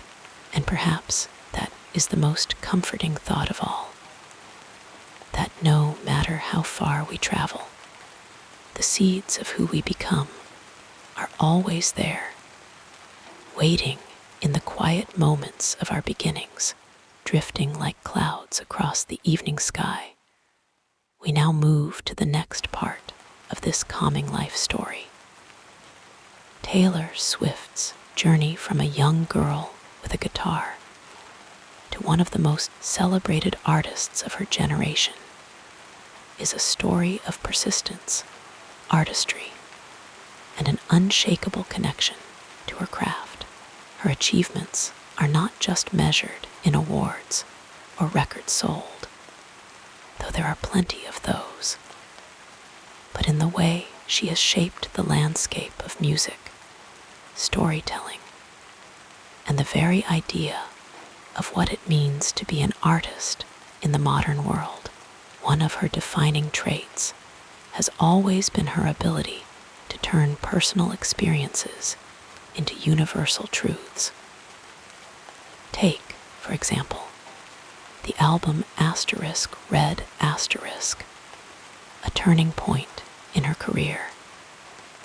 She didn't just write songs, she crafted emotional landscapes, stitching together fragments of memory, regret, and hope into something that felt achingly familiar to anyone who had ever loved and lost. The album was a bridge between her country roots and her pop ambitions, a slow, deliberate evolution that showed her willingness to grow while staying true to her storytelling core. Then came 1989 *, the album that cemented her place in pop history. Inspired by the synthesizer-driven sound of the 1980s, it was a bold departure, yet it still carried her signature lyrical precision. Songs like Blank Space and Style were not just hits, they were cultural moments, dissected and celebrated for their wit, their self-awareness, their irresistible melodies. She worked tirelessly in the studio, layering harmonies, tweaking production, ensuring every note felt intentional. And the world took notice. The album won Album of the Year at the Grammys, making her the first woman to win that award twice for solo work, a testament to her ability to reinvent herself without losing the essence of what made her special. But Taylor's impact extends far beyond charts and accolades. She has always been deeply aware of her influence, using her platform to advocate for artists' rights, particularly in the fight for fair compensation in the streaming era, when she famously removed her music from Spotify in 2014. It was a statement, a refusal to accept an industry that undervalued creativity. Years later, when she re-recorded her early albums to reclaim ownership of her masters, it was more than a business move. It was a lesson in resilience, a reminder that art should belong to those who create it. Her songwriting process is as meticulous as it is intuitive. She often describes it as catching melodies like fireflies, jotting down lyrics in the Notes app of her phone, or scribbling in one of the many journals she keeps. Ideas come at unexpected moments, in the middle of the night, on long drives, in conversations with friends. She collects these fragments, polishes them, and arranges them into songs that feel both deeply personal and universally relatable. It's a method that requires patience, a willingness to sit with emotions until they crystallize into something worth singing. And then there are her live performances, where her connection with her audience becomes something almost magical. Her concerts are not just shows, but experiences, elaborate productions filled with storytelling, costume changes, and moments of breathtaking intimacy. Whether she's performing in a stadium for 60,000 people, or sitting at a piano for an acoustic rendition of one of her songs, she has a way of making every person in the room feel seen. Perhaps her most enduring contribution, though, is the way she has redefined the relationship between artist and listener. In an age of social media, she has mastered the art of making her fans feel like confidants, leaving hidden clues in lyrics, sharing glimpses of her life, in carefully curated posts, turning album releases into global events. She understands the power of mystery, of anticipation, of making art feel like a shared secret. Through it all, she has remained remarkably consistent in her belief that music should mean something. Whether she's writing about love, loss, betrayal, or self-discovery, her songs are never just entertainment.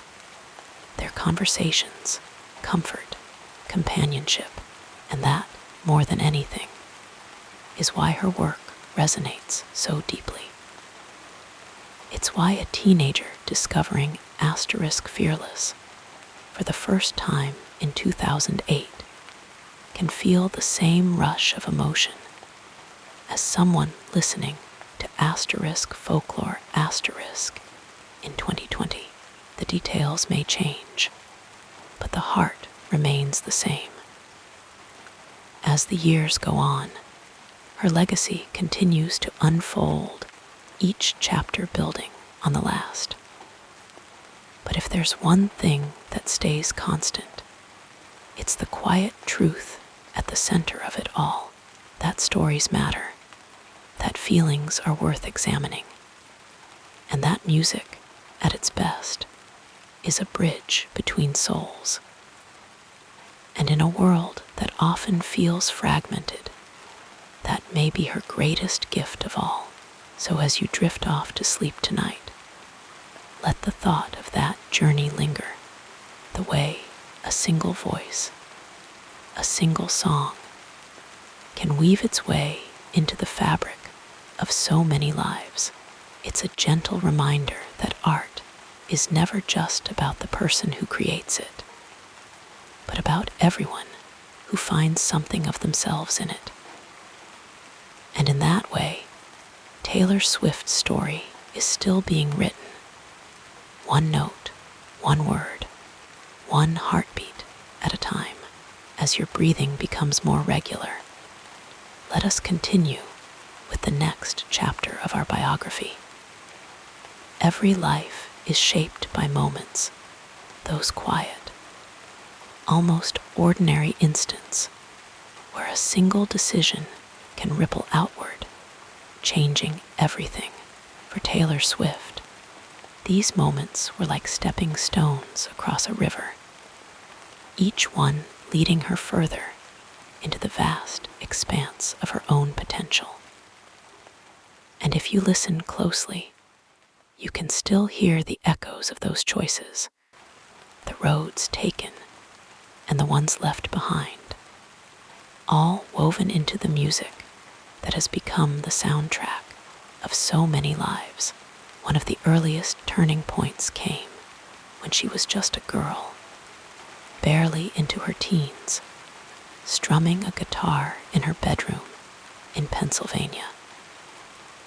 She had already been writing songs for years, pouring her heart into lyrics about school crushes and teenage daydreams. But it was the moment she and her family decided to move to Nashville, the heart of country music, that set her on an entirely new path. Imagine, for a moment, if they had stayed, would she have still found her way to a recording studio, to the stages that would one day hold her name in lights? Or would she have become something else entirely? A teacher, perhaps, or a poet writing verses in notebooks no one would ever see. The thought is quiet, almost melancholic, but it lingers like the last note of a fading song. Nashville was both a challenge and a gift. She was young, unknown, and determined to prove herself in a city overflowing with talent. She played in tiny venues, handed out demos to anyone who would listen, and faced rejection more times than most adults could bear. But then came another pivotal moment.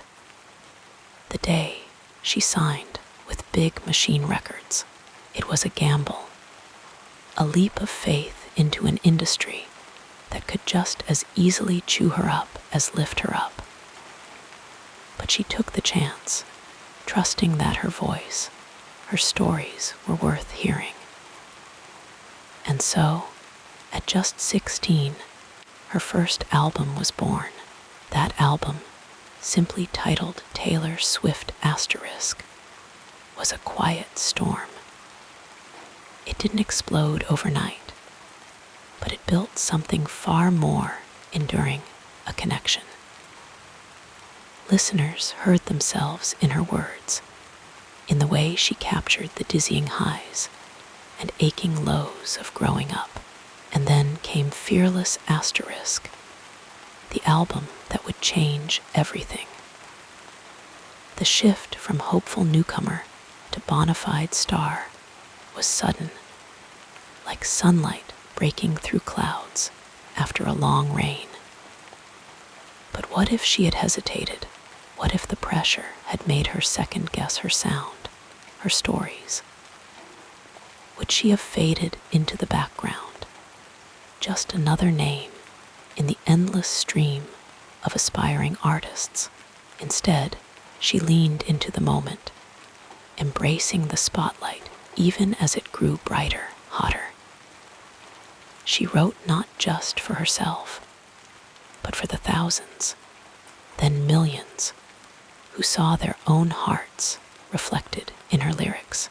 And then another turning point, the decision to step beyond country music, to let her sound evolve as she did. Red Asterisk was the bridge, a blend of her roots and the pop sensibilities she'd begun to explore. It was risky. Fans might have turned away. Critics might have dismissed it as a misstep. But she followed the music where it led her. And in doing so, she found new depths to her artistry. Of course, not every moment was one of triumph. There were times when the world seemed to turn against her, when headlines and gossip overshadowed the music. The infamous phone call scandal, the public feuds, the scrutiny that came with fame, any of these could have broken a lesser spirit. But here, too, she made a choice to respond not with silence, but with song. Reputation Asterisk was her answer, an album steeped in defiance and resilience. It was a gamble, to embrace the darkness rather than shy away from it. But in doing so, she reclaimed her narrative, proving that even the hardest moments could be transformed into something powerful.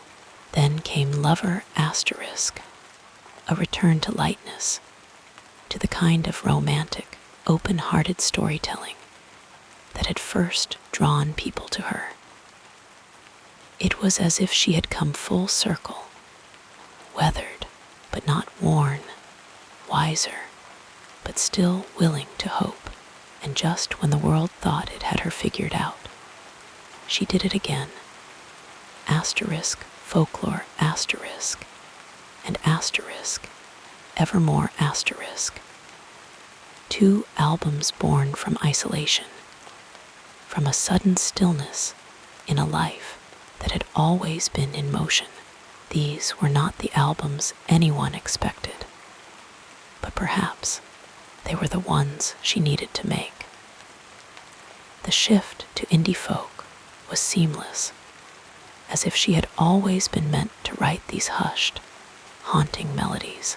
And now, as she revisits her past with the re-recordings of her early work, she steps into yet another defining moment, one of ownership, of rewriting her own history on her own terms.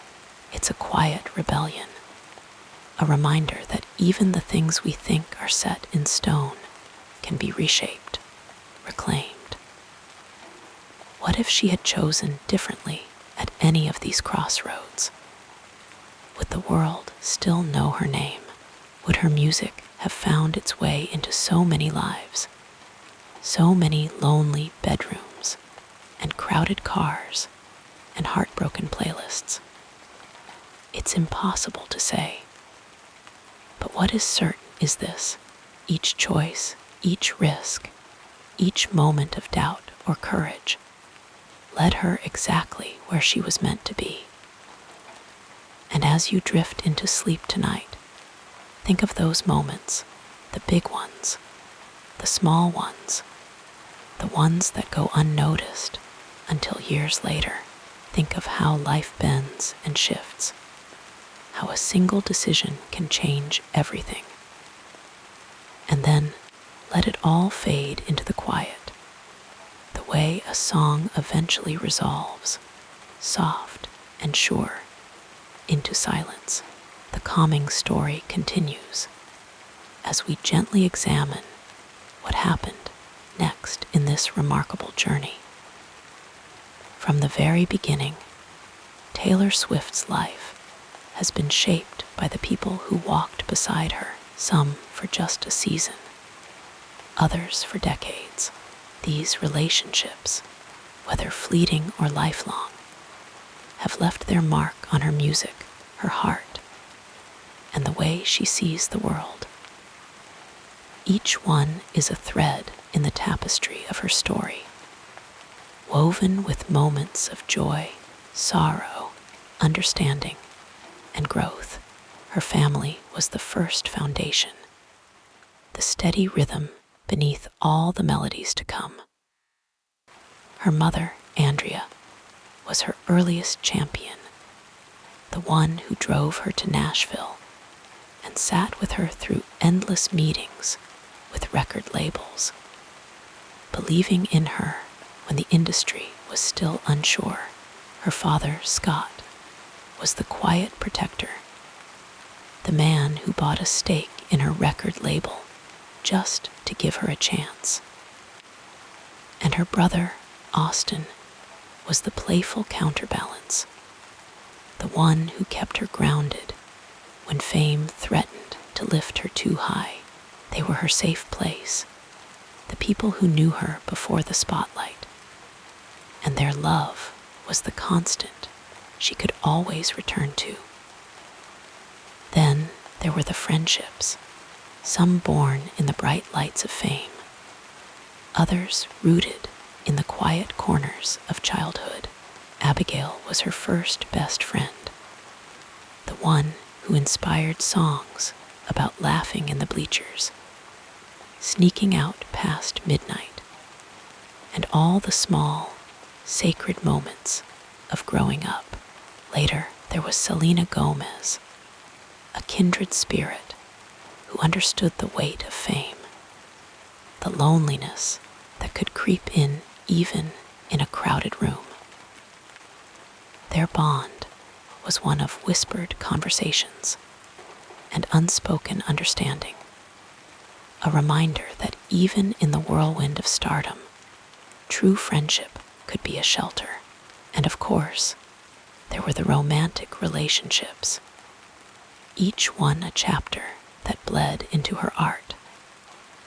Some were brief, like summer storms, intense and fleeting, leaving behind only the echo of what might have been. Others were deeper, slower burns that shaped her in ways she wouldn't realize until much later.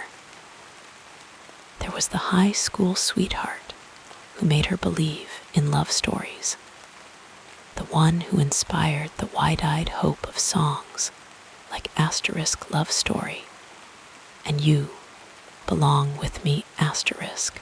Then came the heartbreaks, the ones that felt like endings but were really beginnings in disguise. The boy who didn't call, the one who left her wondering what she had done wrong, the one who made her question whether love was worth the risk at all. But it was those heartbreaks that taught her the most. They showed her how to turn pain into poetry, how to take the sharp edges of betrayal and smooth them into something beautiful. When she sang All Too Well Asterisk, it wasn't just about one person. It was about the way love could leave fingerprints on your soul, the way memories could linger long after the relationship was over. And when she wrote Dear John Asterisk, it was about reclaiming her voice, about refusing to let someone else's version of the story define her. Even the conflicts, the public feuds, and misunderstandings became part of her growth.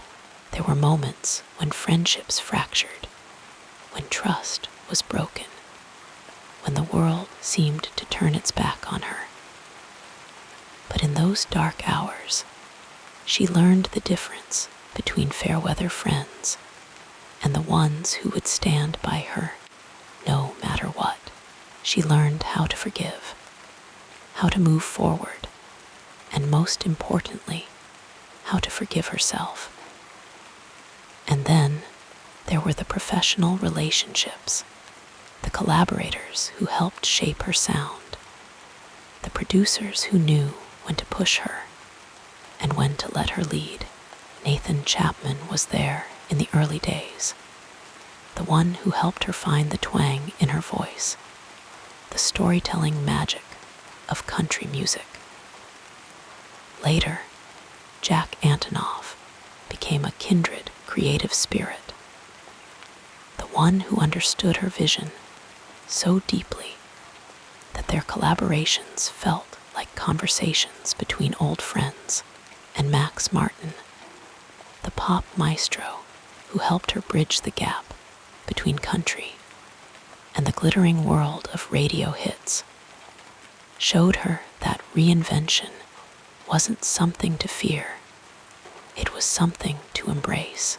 Perhaps the most profound relationship of all, though, is the one she has with her fans. They are the ones who have grown up with her, who have seen their own heartbreaks and triumphs reflected in her lyrics. They are the ones who scream every word at her concerts, who send her letters telling her how her music got them through their darkest nights. In many ways, they have shaped her just as much as she has shaped them. Their love, their loyalty, their unwavering belief in her has been a guiding light. Now, as she revisits her past through the re-recordings of her early work, she is reclaiming not just her music, but the stories behind it.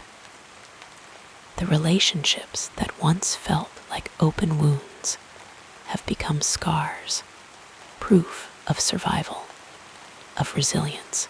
The people who once hurt her are no longer villains in her story, just characters who played their part and moved on. And the ones who stayed, her family, her true friends, her fans, are the constants. The ones who remind her that love, in all its forms, is the real masterpiece. So as you drift off tonight, think of the people who have shaped your own story, the ones who made you laugh, the ones who made you cry, the ones who taught you something about yourself. Some are still with you, some are just memories now, but all of them matter. And just like a song fading softly into silence, let those thoughts settle gently in your mind until all that's left is the quiet and the peace of knowing that every relationship, in its own way, has led you exactly where you were meant to be. Allow yourself to sink deeper into comfort as we explore the next phase of this soothing biography. Taylor Swift's personal life is a quiet tapestry woven with simple pleasures and deep connections, a world away from the bright lights of the stage. despite the whirlwind of fame. She has always carved out space for the things that ground her, her family, her closest friends, and the small rituals that make a house feel like a home. Her mornings often begin softly, with the gentle hum of a coffee machine and the warmth of a mug cradled between her hands. She loves the slow, comforting routine of brewing coffee, the rich aroma filling the air as sunlight spills through the windows of her kitchen. Some days, she might sit by the piano, letting her fingers drift over the keys without any particular goal, just feeling the music as it comes. Other mornings, she curls up with a book, losing herself in the pages of a well-loved novel or a new memoir. Reading has always been a refuge for her, a way to step into someone else's world for a little while. Her family remains her anchor, the steady presence that has never wavered. Her parents, Andrea and Scott, are the ones who taught her the value of kindness and hard work, lessons she carries with her even now. She often speaks of her mother's quiet strength, the way she could make any difficult situation feel manageable with just a few words, and her father, with his steadfast support, was the one who drove her to early gigs, who believed in her dreams before anyone else did. Then there's her brother, Austin, her lifelong confidant and partner in mischief. Growing up, they shared inside jokes and late-night talks, and even now, their bond is one of easy familiarity. They might spend an afternoon walking through the woods near one of her homes, laughing about childhood memories or discussing their latest creative projects.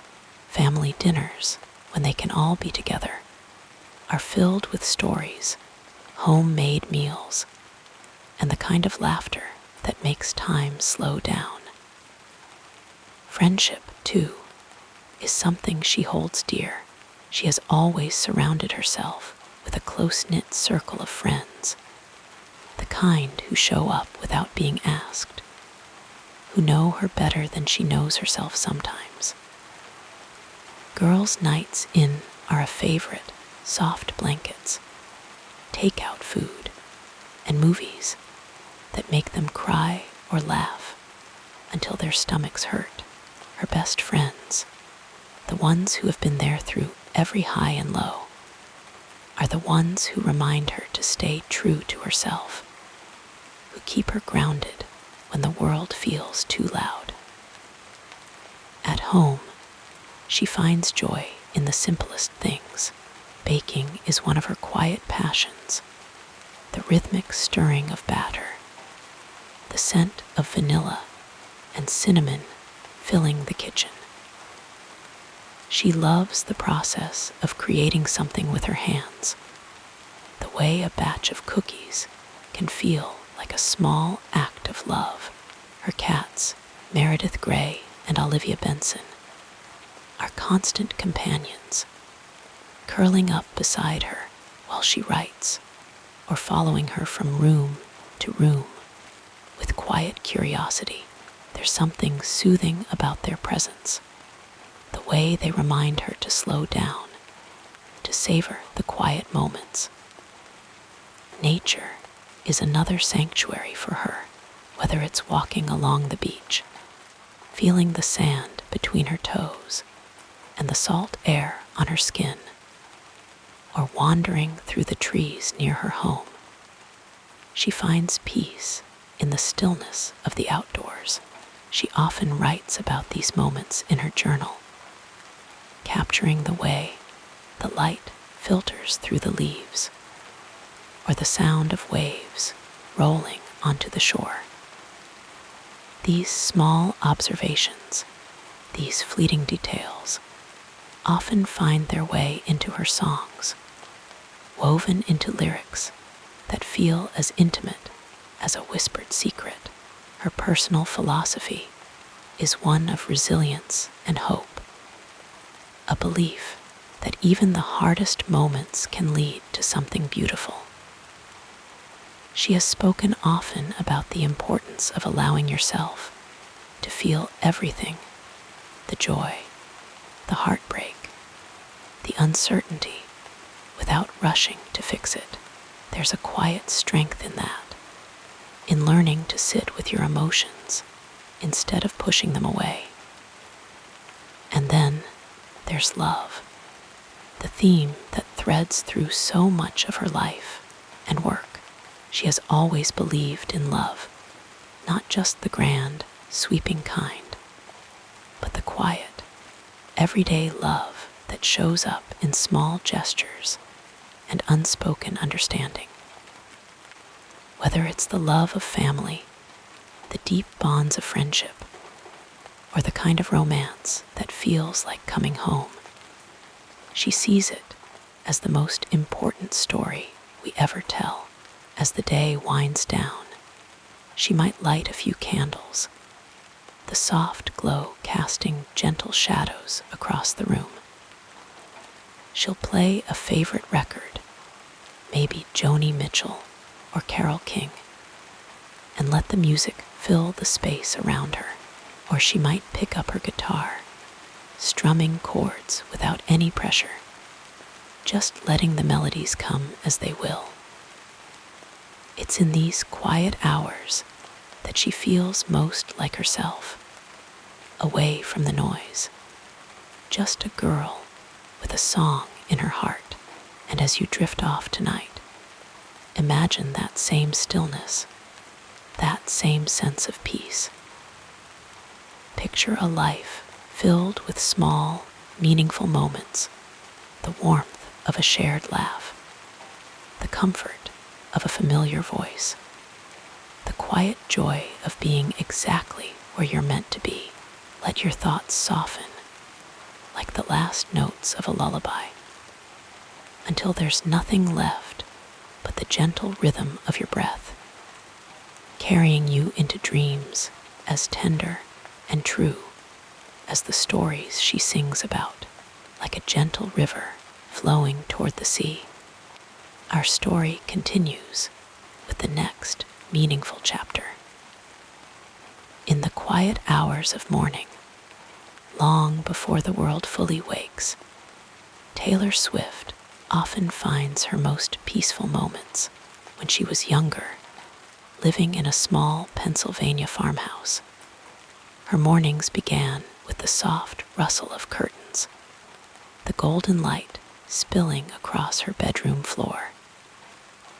She would pad downstairs in bare feet, the wooden stairs creaking gently beneath her, and make herself a cup of tea, something warm and comforting, like chamomile or peppermint.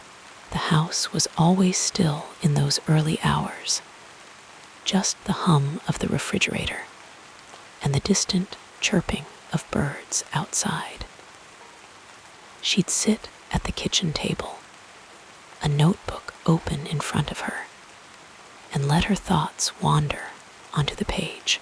Even then, before fame found her, she understood the magic of a slow, unhurried morning. As the years passed and her life became a whirlwind of tour and recording sessions, she still clung to those small rituals. On tour buses or in hotel rooms, she would wake before the chaos of the day and carve out time for herself. A quiet breakfast, maybe avocado toast, or a bowl of fresh fruit eaten while scrolling through messages from loved ones. She always made sure to ground herself in the familiar, whether it was a favorite sweater worn soft with time, or the same brand of lavender-scented lotion she'd used for years. Her workdays were a dance between creativity and discipline. In the studio, she surrounded herself with things that felt like home, fairy lights strung along the walls, a collection of vintage teacups, a well-worn guitar resting on a stand nearby. She liked to write in the afternoons, when the light was soft and golden, her fingers tapping out rhythms on the edge of her notebook. Sometimes she'd lose track of time, lost in a melody or a lyric that felt just right, and only the growl of her stomach would remind her to pause for lunch. She favored simple, nourishing meals, a salad with roasted chicken, a bowl of soup with crusty bread eaten slowly, often with friends or collaborators who felt like family. Evenings were for winding down, for stepping away from the noise. In her Nashville days, she loved cooking dinner in her cozy kitchen, the radio playing softly in the background. She'd chop vegetables with care, stir pots with wooden spoons, the scents of garlic and rosemary filling the air. There was something meditative about the process, the way her hands moved almost without thought. Afterward, she might curl up on the couch with a book or a movie, her cats tucked beside her, purring contentedly. Or if inspiration struck, she'd pick up her guitar and play, letting the music carry her into the night. When she moved to New York, her routines shifted, but stayed rooted in comfort. Mornings began with the view from her apartment windows, the city slowly coming to life below. She'd sip her coffee, a habit she'd picked up in her 20s, and watch the sunlight glint off skyscrapers. The hustle of the city never rushed her. Instead, she found beauty in its rhythm. She loved walking through the streets, bundled in a scarf during winter, or in a light sundress when summer warmed the pavement.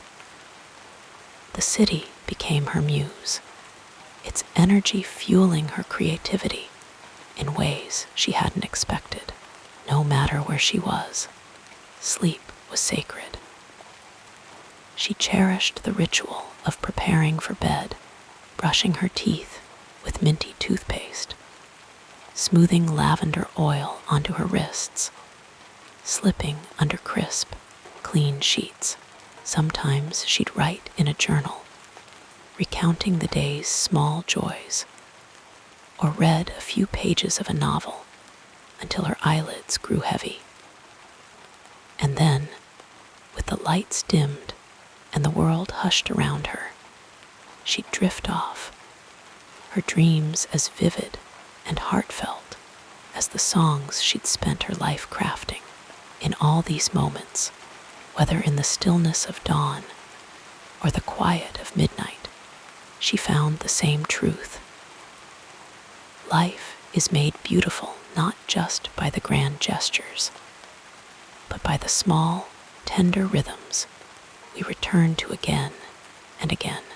And as you imagine her there, wrapped in the soft glow of lamplight or the warmth of a well-loved blanket, may you too feel that same peace, that same gentle certainty as sleep carries you away. As your thoughts grow quieter, we'll continue our peaceful exploration of this fascinating life. Taylor Swift's philosophy has always been woven into the fabric of her music, her actions, and the quiet moments in between.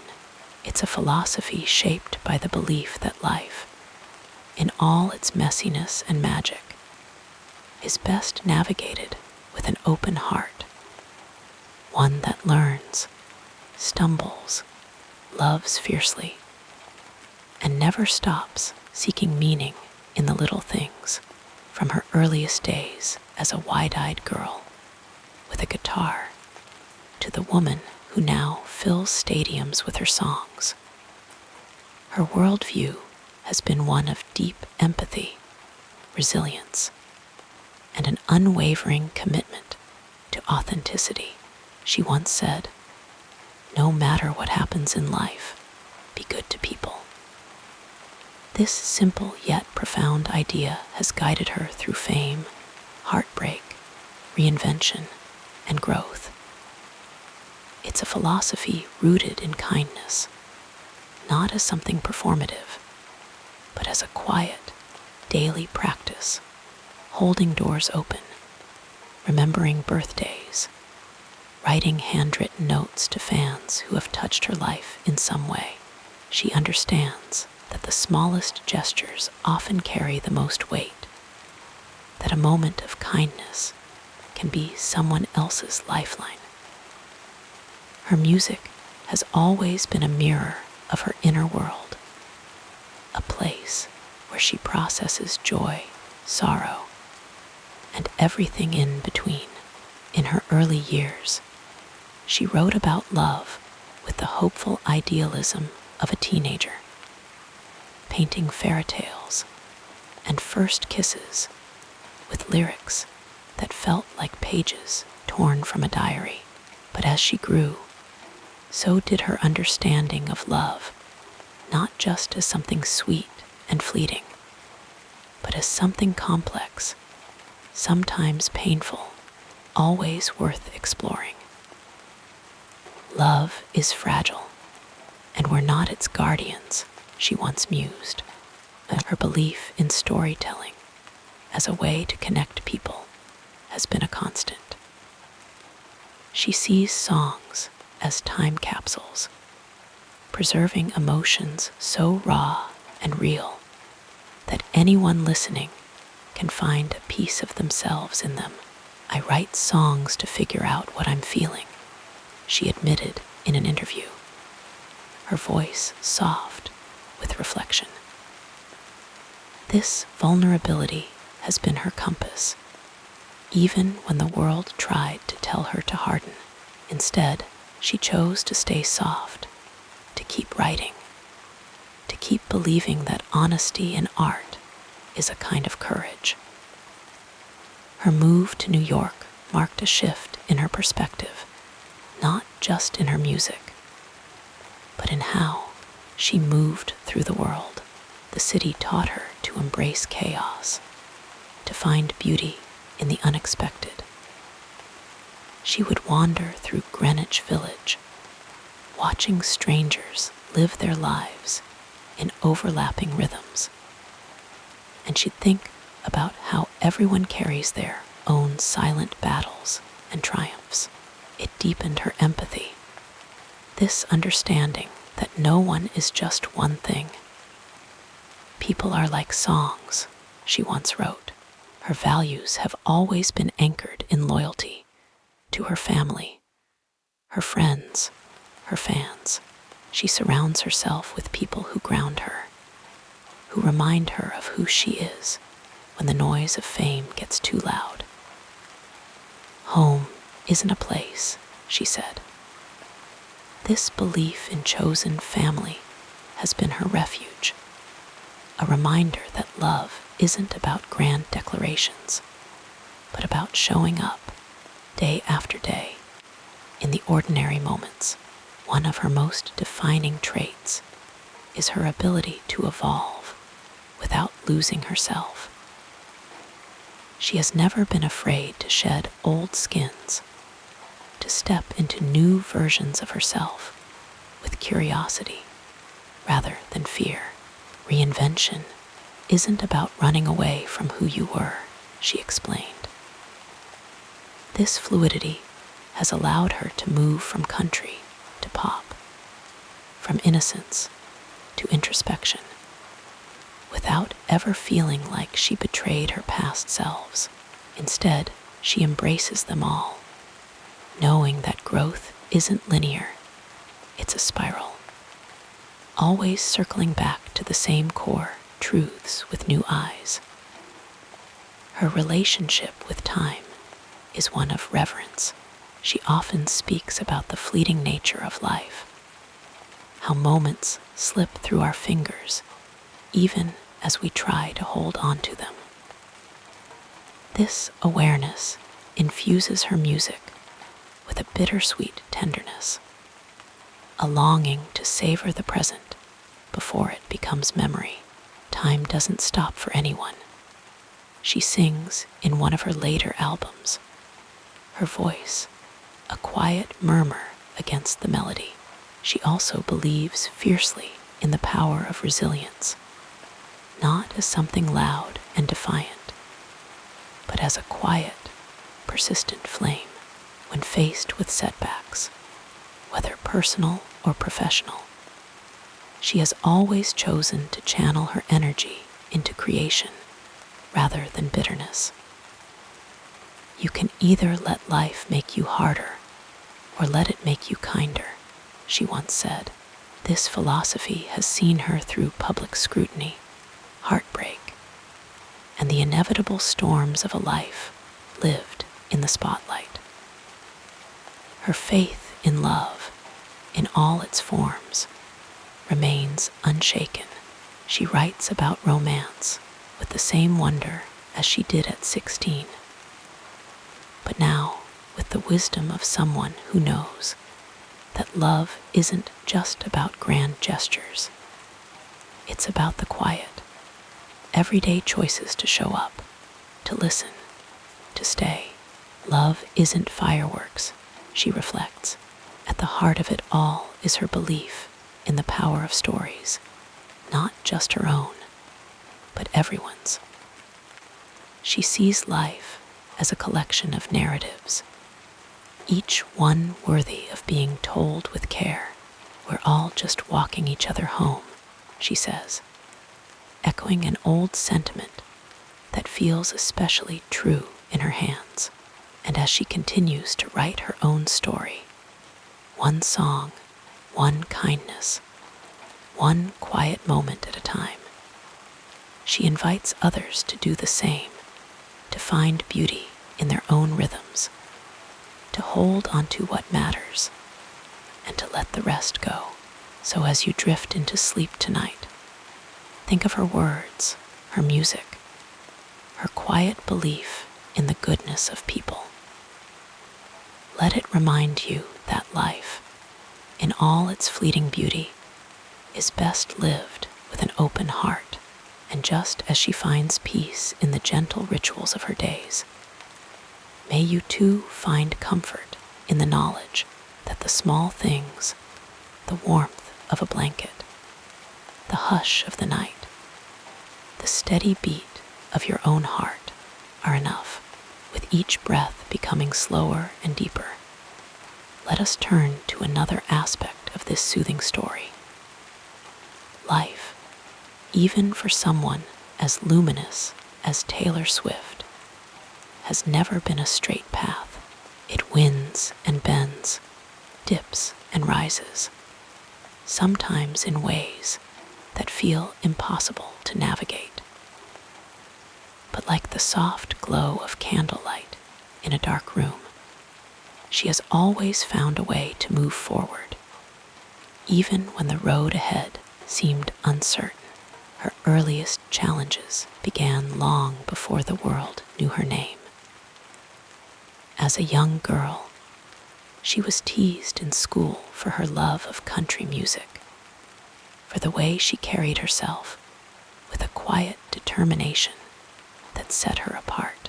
Kids can be cruel, and their words stung, but instead of shrinking back, she turned inward, finding solace in her guitar and the stories she scribbled in notebooks. Music became her refuge, a place where she could transform hurt into something beautiful. Those lonely afternoons spent strumming chords in her bedroom were the first steps in learning that rejection could be a beginning, not an ending. When she was just 15, she moved to Nashville, chasing a dream that seemed impossibly big. The music industry, she quickly learned, was not always kind to young artists, especially girls with big dreams and no connections. Doors closed in her face.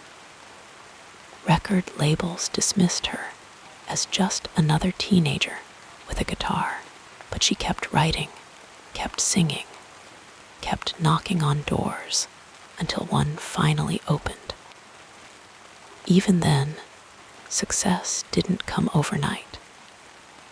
There were long nights in tiny venues, playing to half-empty rooms, wondering if she would ever be heard, but she believed in her songs, in the stories she was telling, and that belief carried her through.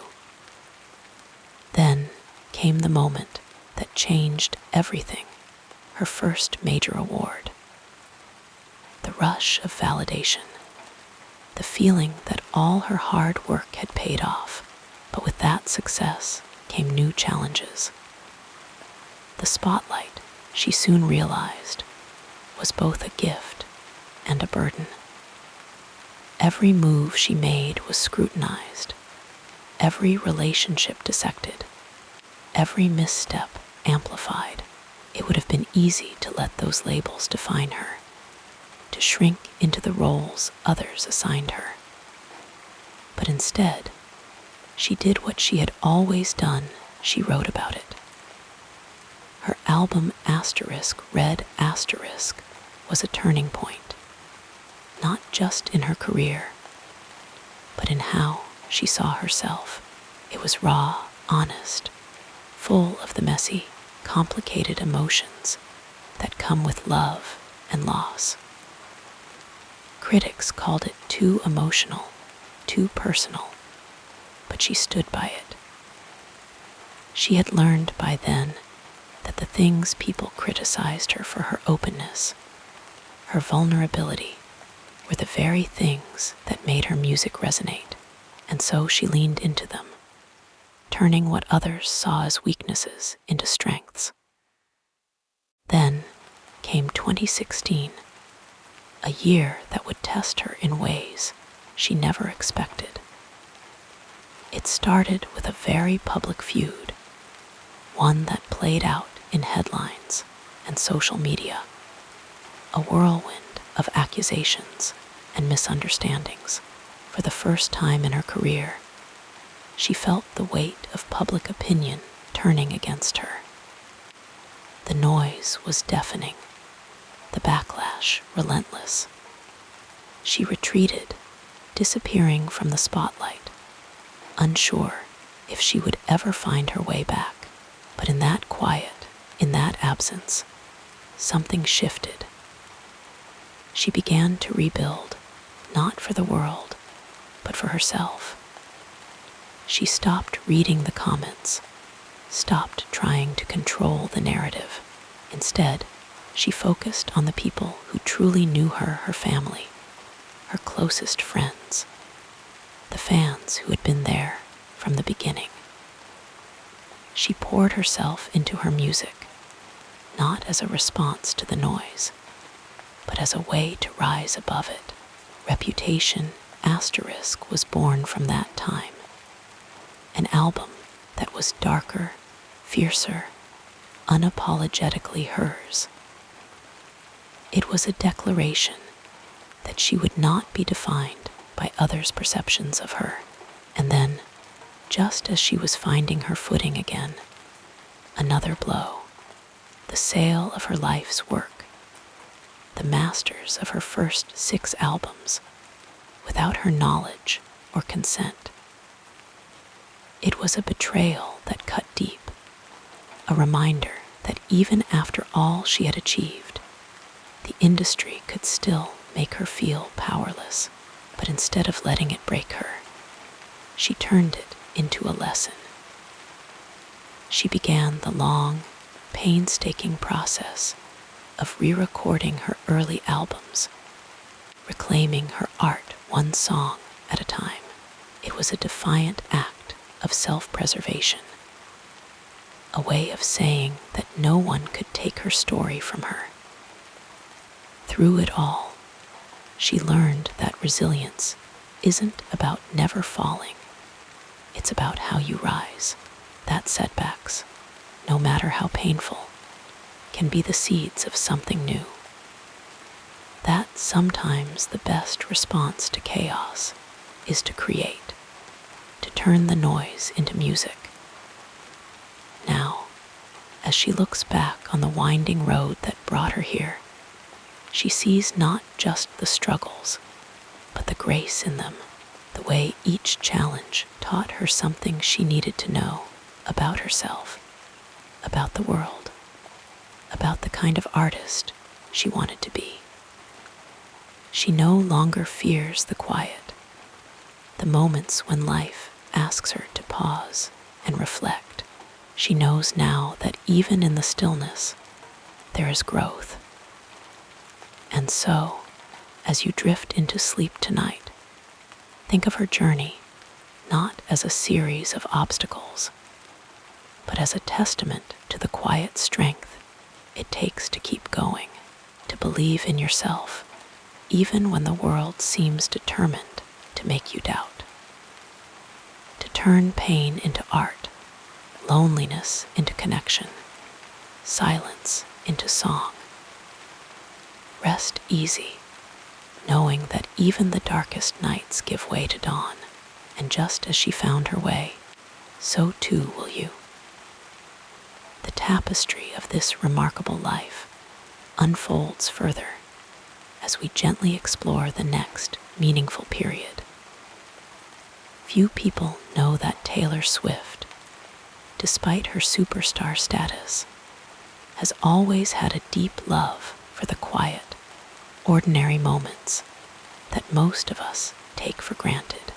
Long before she was filling stadiums with roaring crowds, she was a girl who found magic in the soft rustle of leaves, the hum of a coffee shop, the flicker of candlelight on a rainy afternoon. There's something beautifully human about that. How even someone who has touched millions still cherishes the small, unremarkable things that make life feel real. One of her lesser-known passions is baking.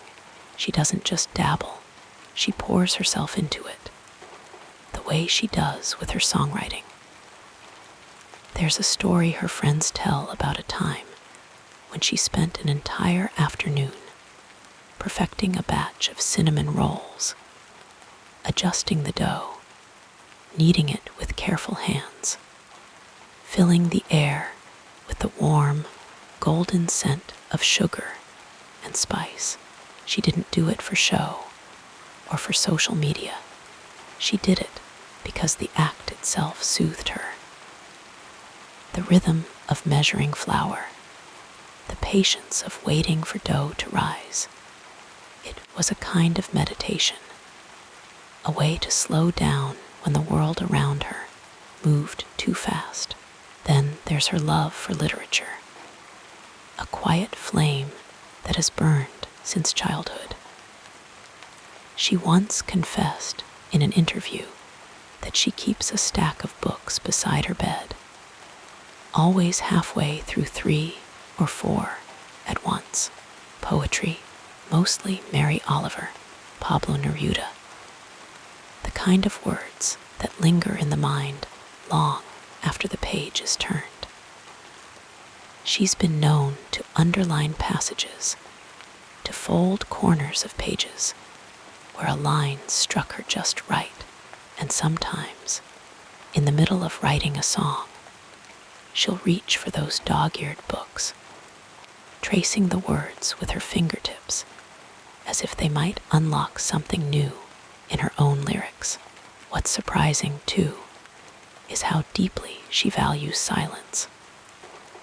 For someone whose life is filled with music, with noise, with the constant buzz of attention, she has learned to carve out pockets of stillness. There are mornings when she wakes before dawn, just to sit by a window with a cup of tea, watching the sky shift from indigo to pale gold. No phone, no distractions, just her and the quiet. It's in those moments that she often finds her clearest thoughts, the ones that later turn into songs. She also has a playful side that doesn't always make it into the spotlight. Close friends say she's a master of silly voices, of impersonations that leave people laughing until their sides hurt. Once, during a long tour bus ride, she kept her crew entertained for hours by pretending to be a British detective solving the mystery of a missing sock. It was absurd, completely unserious, and exactly the kind of thing that reminds us how even the most famous people are just people. Another little-known fact: she's surprisingly good at fixing things, not in a metaphorical sense, literally, with tools. Growing up on a Christmas tree farm, she learned early how to handle a hammer, how to tighten a loose hinge, how to patch up something broken and make it whole again. To this day, if a chair wobbles or a cabinet door won't close right, she'll often roll up her sleeves and take care of it herself before calling for help. There's something grounding about that, about the satisfaction of solving a small, tangible problem with your own two hands. And then there are the contradictions, the things that make her even more relatable. She can command a stage in front of 70,000 people without breaking a sweat. But put her in a room full of strangers at a casual party, and she might hover near the wall until she finds someone to talk to one-on-one. She writes songs about heartbreak with breathtaking precision, yet she still gets flustered and tongue-tied when someone catches her off guard with a compliment. She's been a global icon for nearly 2 decades, but she still keeps a journal where she scribbles down her worries, her hopes, the things she's afraid to say out loud. Perhaps the most beautiful thing about these hidden layers is how they remind us that no one is just one thing. Not even Taylor Swift. She is the girl who sings into stadiums and the girl who bakes cookies at midnight. She is the woman who writes anthems for the heartbroken and the woman who still calls her mom when she's had a bad day. She is all of it, the light and the shadows, the loud and the quiet, the extraordinary and the ordinary, woven together into someone deeply, wonderfully human. And so, as you drift off tonight, think of that. Think of how even the brightest stars have their quiet corners, their small, sacred rituals. Think of how growth happens not just in the spotlight, but in the stillness between the notes. And know that wherever you are in your own journey, there is space for all of you, the seen and the unseen, the celebrated and the secret, just like her. Sleep well, and remember, even the grandest stories are made up of tiny, tender moments. As you settle more comfortably, our narrative flows onward like soft moonlight across still waters. Imagine, if you will, the soft glow of a computer screen in the late 1990s, the hum of dial-up internet connecting, and a small girl with big dreams typing away her first poems on a keyboard. Taylor Swift was born in 1989. a year that marked the fall of the Berlin Wall, the dawn of the World Wide Web, and the quiet beginning of a cultural shift that would shape her life and art in ways no one could have predicted. The world she entered was one of transition, where cassette tapes gave way to CDs, where landlines still ruled, but cell phones were beginning to whisper their future dominance. It was a world on the cusp of something new, and she would grow up in the midst of its unfolding. Her childhood in Pennsylvania was cradled by the gentle rhythms of the countryside, where fireflies dotted the summer evenings and the sound of crickets filled the air. But beyond the fences of her family's Christmas tree farm, the world was changing rapidly.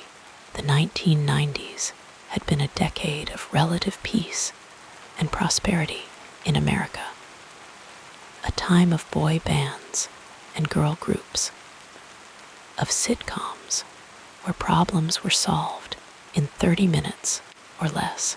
Yet by the time Taylor turned 11, the towers fell in New York and the world trembled.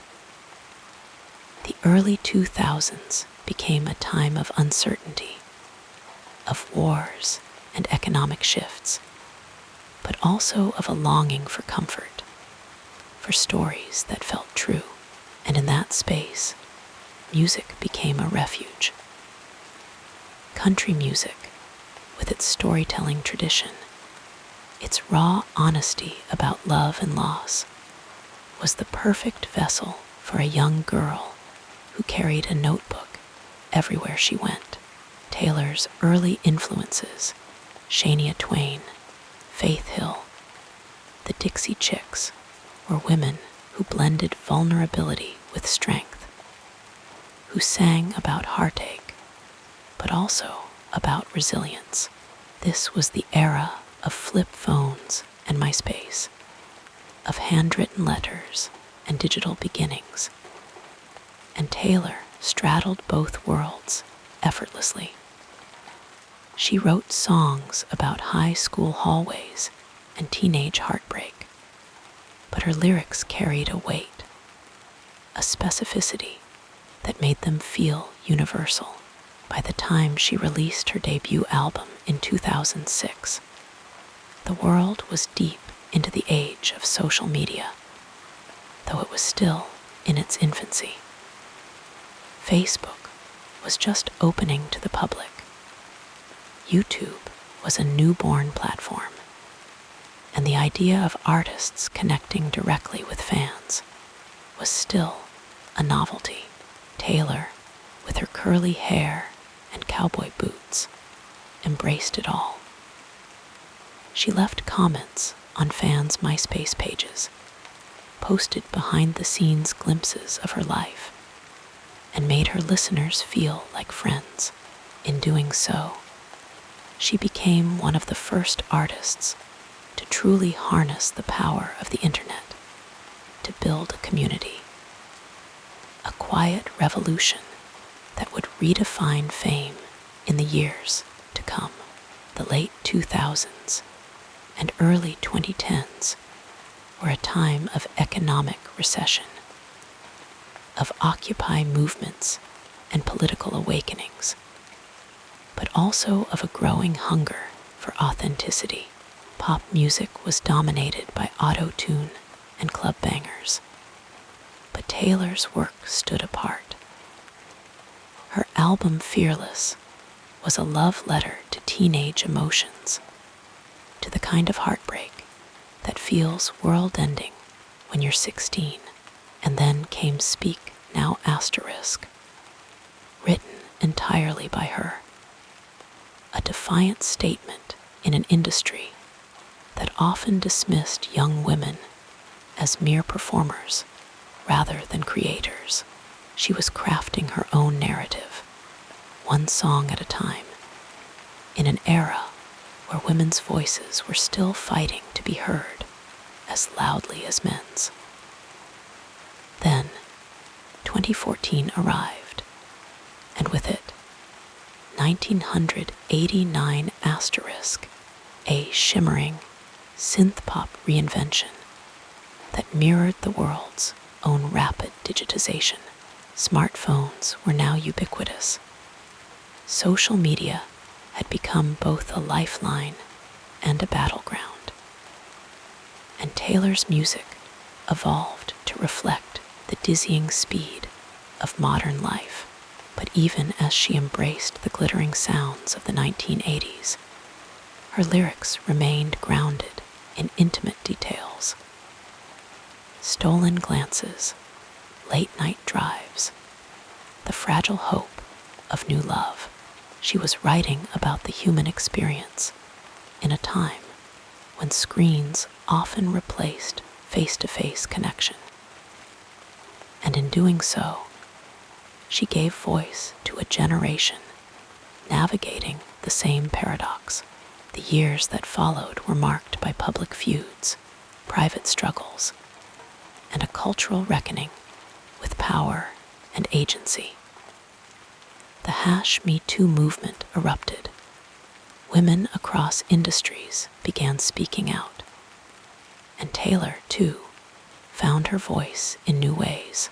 Her battle for ownership of her music became a symbol of a larger fight for creative control, for respect, for the right to tell one's own story. And through it all, she kept writing, turning pain into poetry, betrayal into anthems. Reputation asterisk was an album shrouded in shadows.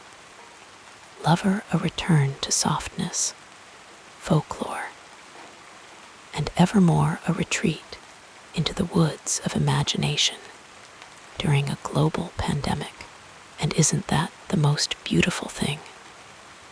That her story is so deeply intertwined with the world's, that her music has been both a mirror and a lighthouse, reflecting the times while offering comfort within them. She grew up in an era of rapid change, of technological wonders and societal growing pains. And her art has always been a quiet conversation with the moment she's living in. So as you close your eyes tonight, think of the world that shaped her and the world she, in turn, has shaped. Think of the dial-up tones and the TikTok trends, the handwritten lyrics and the stadium screens, the girl who started with a notebook and became a voice for millions.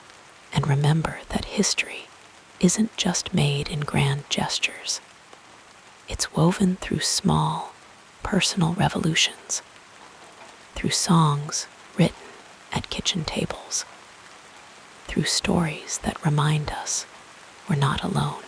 Sleep well, and let the music of the past lull you into dreams of the future. The world keeps turning, but the heart, in all its messy, hopeful glory, remains the same. Let the rhythm of these words carry you further into relaxation as we continue our peaceful journey. Imagine, for a moment, the quiet hum of a guitar strummed in a Nashville cafe, the sound of a young girl with big dreams singing about love and heartbreak long before the world knew her name.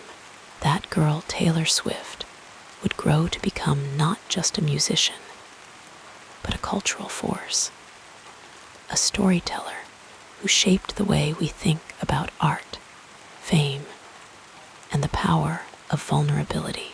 Her influence stretches far beyond the charts, weaving itself into the very fabric of modern culture, leaving behind a legacy as intricate and enduring as the lyrics she writes by hand. When she first stepped onto the scene, country music was a genre steeped in tradition. one that rarely made space for teenage girls writing their own songs. But Taylor didn't just step into that space, she reshaped it. Her early albums, filled with diary-like confessions and sharp, clever wordplay, made country music feel personal in a way it hadn't before. Songs like Teardrops on My Guitar Asterisk and Love Story weren't just hits, they were anthems for a generation of young people who saw their own emotions reflected in her words. And isn't it remarkable how one voice can make so many feel understood? As she grew, so did her sound, shifting effortlessly from country to pop, carrying her audience with her like a trusted friend, leading them into new territory. 1989 Asterisk wasn't just an album, it was a reinvention, a shimmering declaration that artists could evolve without losing themselves.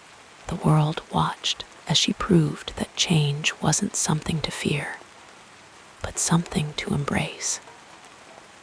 And in doing so, she gave permission to countless others, musicians, writers, creators, to follow their own instincts, to trust that their art could grow as they did. But her impact wasn't just in the music. It was in the way she reclaimed her narrative, turning pain into power, transforming public scrutiny into something defiant and beautiful. When her masters were sold without her consent, she didn't just accept it, she re-recorded her entire catalog, an unprecedented move that shifted the conversation about artists' rights forever. Suddenly, the music industry had to listen. Younger artists took note, realizing they could demand ownership of their work, that they didn't have to surrender their stories to someone else's control. It was a quiet revolution, one fought not with anger, but with creativity and patience. And then there were the fans, the Swifties, who became more than just listeners, but a community bound together by shared love for her music. Taylor didn't just perform for them. She invited them into her world, leaving hidden messages in liner notes, sending personalized gifts, showing up at their weddings. In an age of digital distance, she made fandom feel intimate, like a late-night conversation between friends. Social media became a bridge, not a barrier, and other artists followed suit, learning that connection wasn't about spectacle, but sincerity. Even the way we consume music changed because of her. When streaming services undervalued artists, she pulled her work from platforms, proving that art had worth beyond algorithms. When she finally returned, it was on her terms, setting records that seemed impossible, like Folklore, becoming the first album to debut at #1 without a single promotional photo. She showed that music could speak for itself, that sometimes the quietest moments are the most powerful. And through it all, her songwriting remained her superpower. Academics began studying her lyrics the way they might analyze poetry. And suddenly, pop music wasn't just entertainment, it was literature. Young writers filled notebooks with their own stories, inspired by her ability to find magic in the mundane. Her cultural footprint is everywhere, if you know where to look, in the way female artists now boldly own their success, refusing to shrink themselves to make others comfortable. In the way concerts have become immersive experiences, where every outfit, every dance move, every surprise song feels like part of a shared secret. In the way a single Instagram post can send a forgotten song back onto the charts years after its release, proving that music doesn't expire. It simply waits for the right moment to be rediscovered. And perhaps most beautifully, her influence lives in the small, everyday moments. The friendships formed in line at her concerts, the comfort of playing Asterisk, all too well Asterisk, after a breakup, knowing someone else has felt this too, the way parents and children bond over her music, each finding something different in the same songs. She didn't just make hits, she made memories, soundtracks for first loves and last goodbyes, for road trips and rainy days. So as you drift off tonight, think about the ripple effect of a single voice.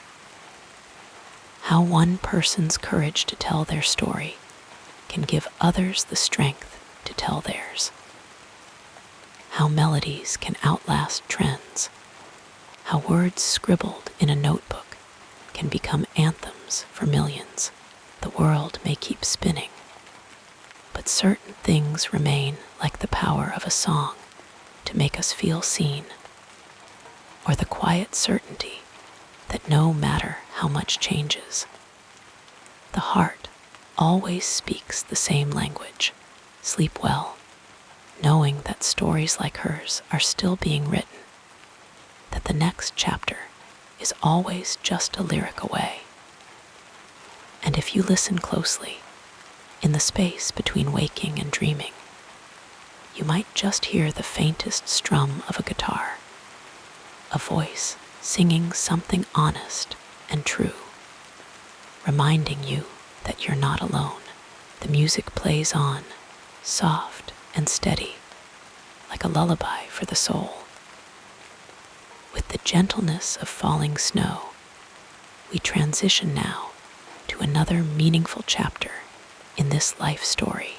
There's a quiet magic in the way Taylor Swift's life unfolds, a collection of small, unexpected moments that, when pieced together, paint the portrait of an artist who never stops surprising us.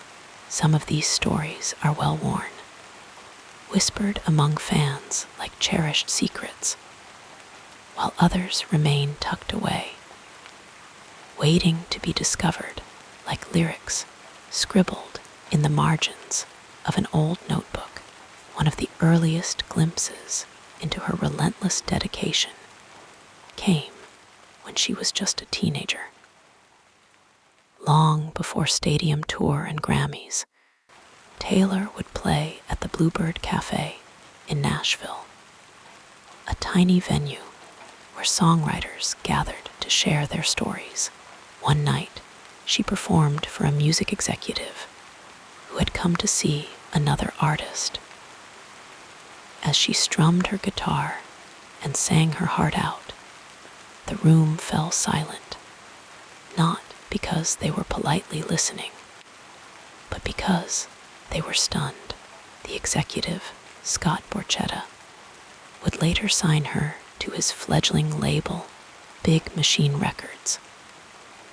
But what few remember is that after the show, Taylor stayed behind, sitting cross-legged on the floor, talking to fans one by one. It was a habit she never outgrew, the belief that the people who listened to her music mattered just as much as the songs themselves. Her early days in Nashville were filled with these quiet acts of persistence. She carried her demo CDs in a basket decorated with glitter, handing them out to anyone who would take one. She played at radio stations, sometimes for just a handful of people, her voice steady even when the audience wasn't. And when her first single, Tim McGraw was released, she drove across the country in her mom's car, stopping at radio stations to introduce herself and ask them to play it. There's a sweetness in that image, a young girl with big dreams, navigating the world with nothing but a guitar and a gut feeling that if she just kept going, something beautiful might happen. One of the lesser-known moments from her rise to fame happened during a rainstorm. She was scheduled to perform at a county fair, but the skies opened up just before her set.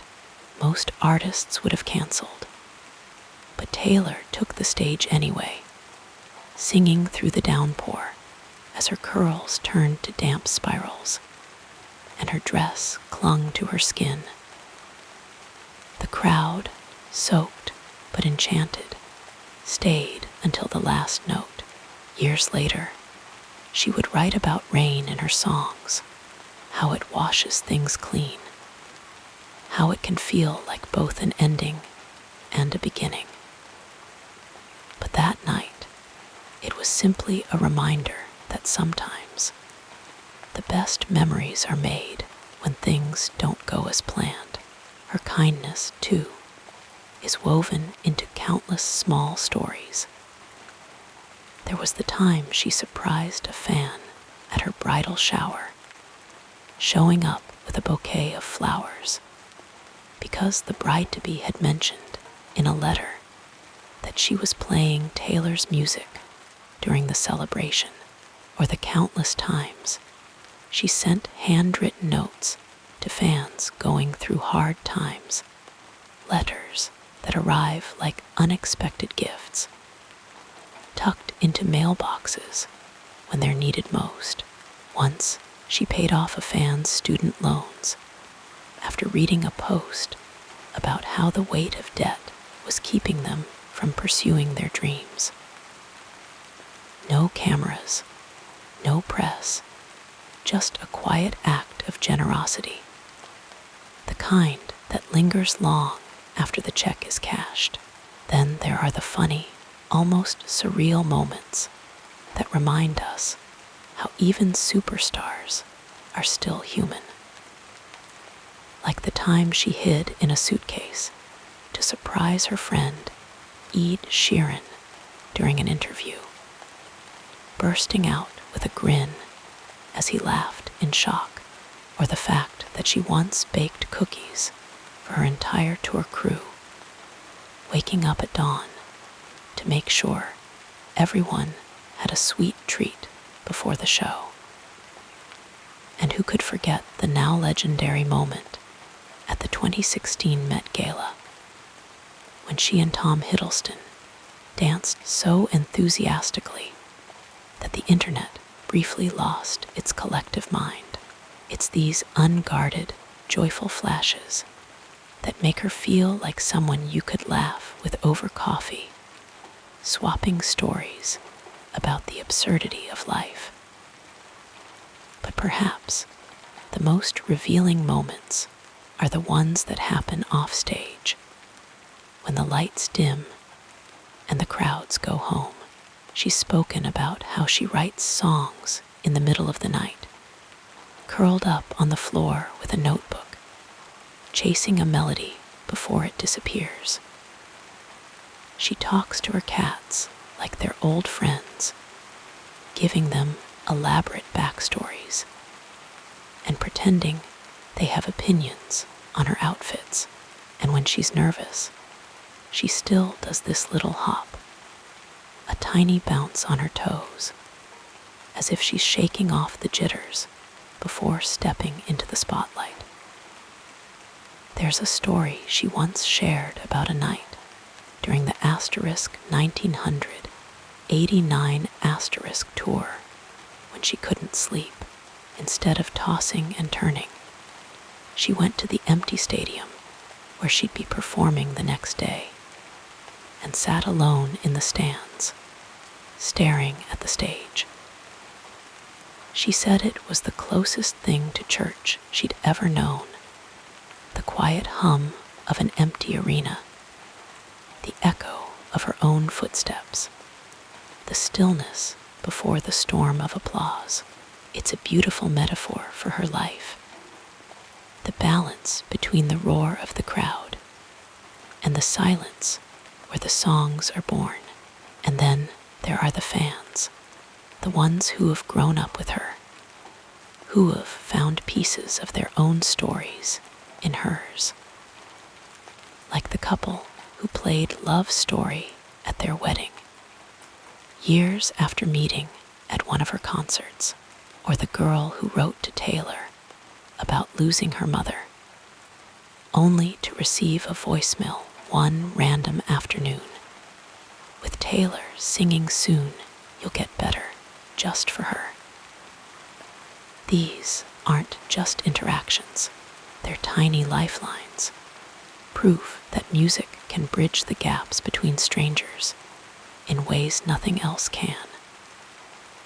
So, as you drift off tonight, think about these small, glowing fragments of a life well lived, the rainy performances, the suitcase surprises, the midnight writing sessions, and if you listen closely, in the quiet between breaths, you might just hear the faintest echo of a melody, a reminder that somewhere out there, the music is still playing, soft and steady, carrying us all toward sleep.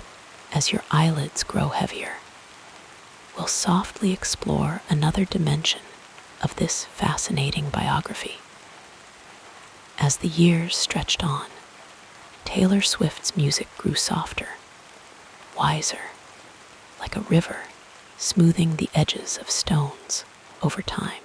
The frenetic energy of her youth, the glittering costumes, the stadium tour that felt like fireworks in the night, settled into something quieter, but no less luminous. She still wrote songs, of course, because writing was as natural to her as breathing. But they carried the weight of decades lived, of love and loss folded gently into melody. Her later albums became love letters to time itself. There were songs about watching the seasons change from the porch of a house she'd grown into, about the way memories shimmer when held up to the light. Critics called her work autumnal, full of rich, golden hues, like leaves just before they fall. And yet, even as she slowed down, her voice never lost its warmth, that familiar ache that made listeners feel understood. She still performed, though not as often, choosing smaller venues where the audience could feel the music like a shared secret. Sometimes she'd sit at the piano, her fingers tracing old melodies, and the crowd would sing along in whispers, as if afraid to break the spell. Those nights were less about spectacle and more about presence, about the quiet miracle of being together, of voices harmonizing in the dark. Her final album was released on a crisp October morning, the kind of day that smells like wood smoke and apple cider. It was called Evergreen Asterisk, a collection of songs that felt like a long exhale, like the final chapter of a story you never wanted to end. There were no grand statements, no anthems meant to shake the world, just poetry set to music gentle and wise. One track, The Light Left on Asterisk, became an instant favorite, a lullaby for anyone who'd ever waited up for someone or left a light burning in the window just in case. The years after were spent in quiet reflection. She wrote essays about her life in music, not as a star, but as a person who'd once been a girl with a guitar and too many feelings. She mentored young artists, not by giving grand speeches, but by sitting with them in studios, listening, nodding, letting them find their own way. And always, always, she kept notebooks filled with scribbled lyrics, half-finished thoughts, the kind of fragments that might one day become songs, or might simply remain as they were, tiny, imperfect truths. The world never stopped loving her, but the love changed shape. It was less about adoration and more about gratitude for the way her music had soundtracked first kisses and last goodbyes, for the way she'd made loneliness feel less lonely, and those children, wide-eyed and curious, would listen to the lyrics and find something in them too, because good stories never really age.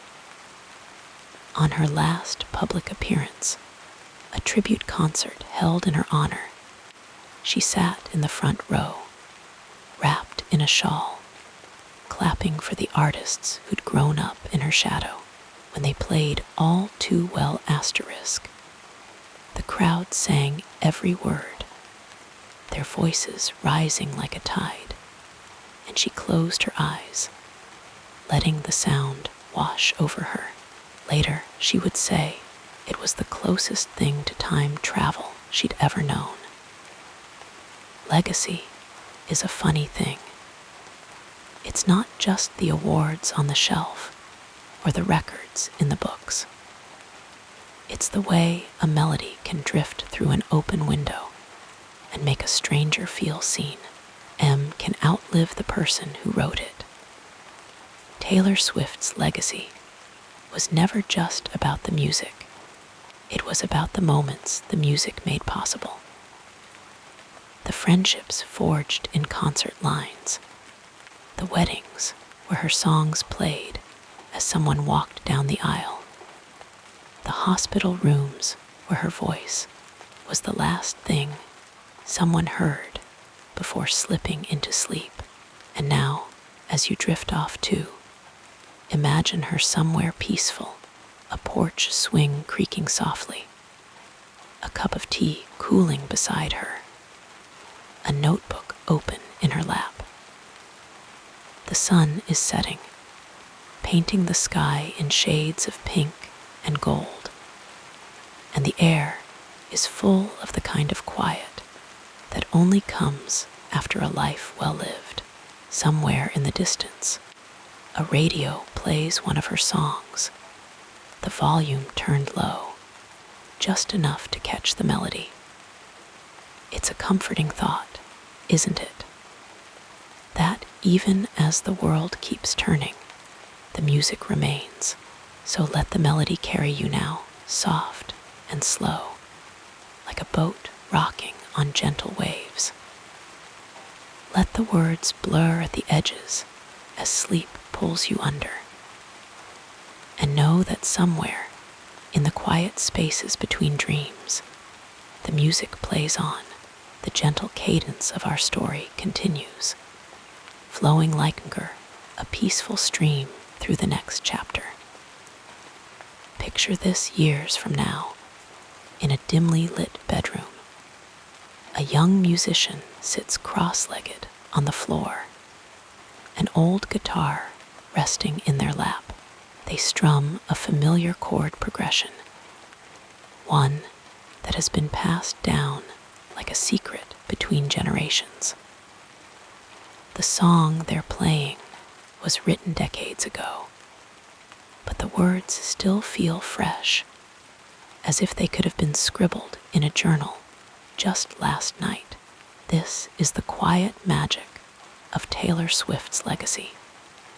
A melody that refuses to fade. A voice that lingers in the spaces between notes, guiding new storytellers as they find their own way. Her influence is like a thread woven through the fabric of modern music, sometimes visible in bold stitches, other times hidden just beneath the surface.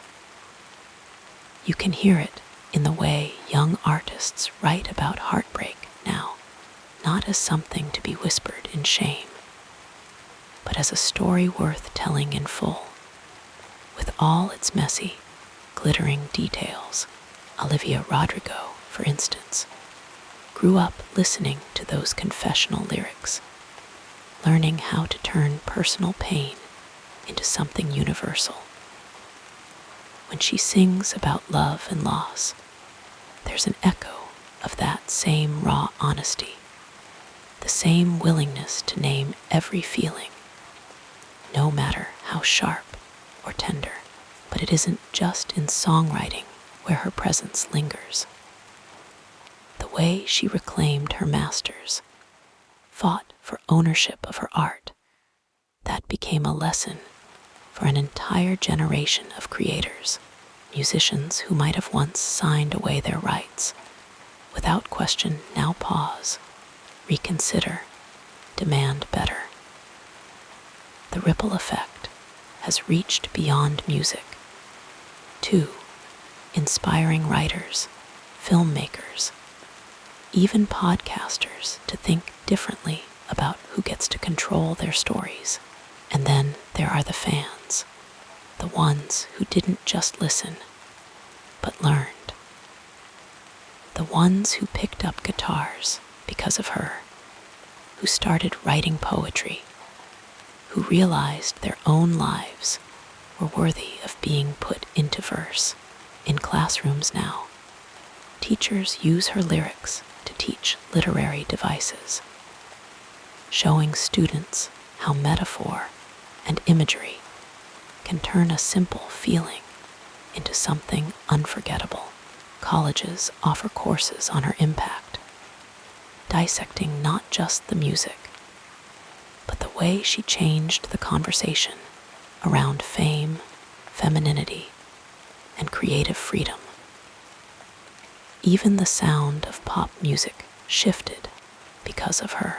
The way she seamlessly moved from country to pop to indie folk proved that genres are just boxes, and boxes are meant to be broken. Artists like Phoebe Bridgers and By Genius, with their intimate, lyric-driven songs, walk a path she helped clear, showing that quiet doesn't have to mean small, that vulnerability can be its own kind of strength. And then there are the quieter ways her influence lingers, the handwritten notes left on bathroom mirrors, the playlists made for heartbroken friends, the tradition of turning 13 into a celebration rather than something to dread. These are the things that don't make headlines, but change lives all the same. Little rituals passed down like heirlooms. It's in the way her music became a shared language, a way for people to say things they couldn't quite put into words themselves. Even now, years after those first songs were written, you can find covers on YouTube by artists who weren't even born when they were released, each one adding their own texture, their own understanding. And isn't that the most beautiful kind of legacy? Not a statue or a trophy, but a living, breathing thing, a melody that keeps evolving, a story that keeps being told in new ways. Long after the last note fades, the music stays, waiting for the next person who needs it. So, as you drift off tonight, imagine all those voices, all those stories, weaving together like harmonies in the dark. The world keeps changing, but some things remain: the ache of a well-written song, the comfort of knowing someone else has been here before. And somewhere, in some quiet corner of the world, another young musician is sitting down to write, humbled by the ones who came before, but unafraid to add their own verse to the story. Sleep well, knowing the music never really ends. It just finds new ways to be heard. Wrapped in the comfort of these words, we'll drift together into the next part of this soothing biography. There's a quiet magic in the way stories grow, the way they twist and turn as they're passed from one person to the next. And when it comes to Taylor Swift, the stories have multiplied like fireflies in the summer night, some glowing with truth, others flickering with half-remembered fragments, and a few that have wandered so far from reality they might as well be myths. It's easy, isn't it, to simplify a life that has been anything but simple, to smooth out the rough edges, to turn a person into a symbol, a feeling, a cautionary tale, or a triumph, depending on who's telling the story. One of the most persistent whispers is that her music is only about heartbreak, only about ex-lovers left behind like forgotten coats in the back of a closet. And yes, there are breakup songs, achingly beautiful ones, the kind that make you press a hand to your chest as if to steady your own heartbeat. But to say that's all there is would be to miss the forests for the fallen leaves. There are songs about friendship breaking apart, about the quiet loneliness of growing up too fast in the public eye, about the complicated love between mothers and daughters, about the thrill of reinvention, about the slow, steady work of healing. Another story that gets told is that she's always been the underdog, the girl who fought her way up from nothing. It's a comforting narrative, the kind that fits neatly into the shape of a fairy tale. But the truth is more nuanced, as truths tend to be. She didn't come from poverty, but she also didn't have the kind of industry connections that open doors effortlessly. Her family believed in her fiercely enough to uproot their lives and move to Nashville when she was just a teenager. That kind of support is a privilege, yes, but it doesn't erase the years of playing in half-empty coffee shops, of being told she didn't fit the mold country radio wanted, of writing song after song in the dim glow of a bedside lamp, wondering if anyone would ever hear them. Success is rarely just one thing. It's luck meeting preparation, talent meeting timing, hard work meeting the right people at the right moment. Then there's the idea that she's calculated, that every move is a chess piece carefully placed.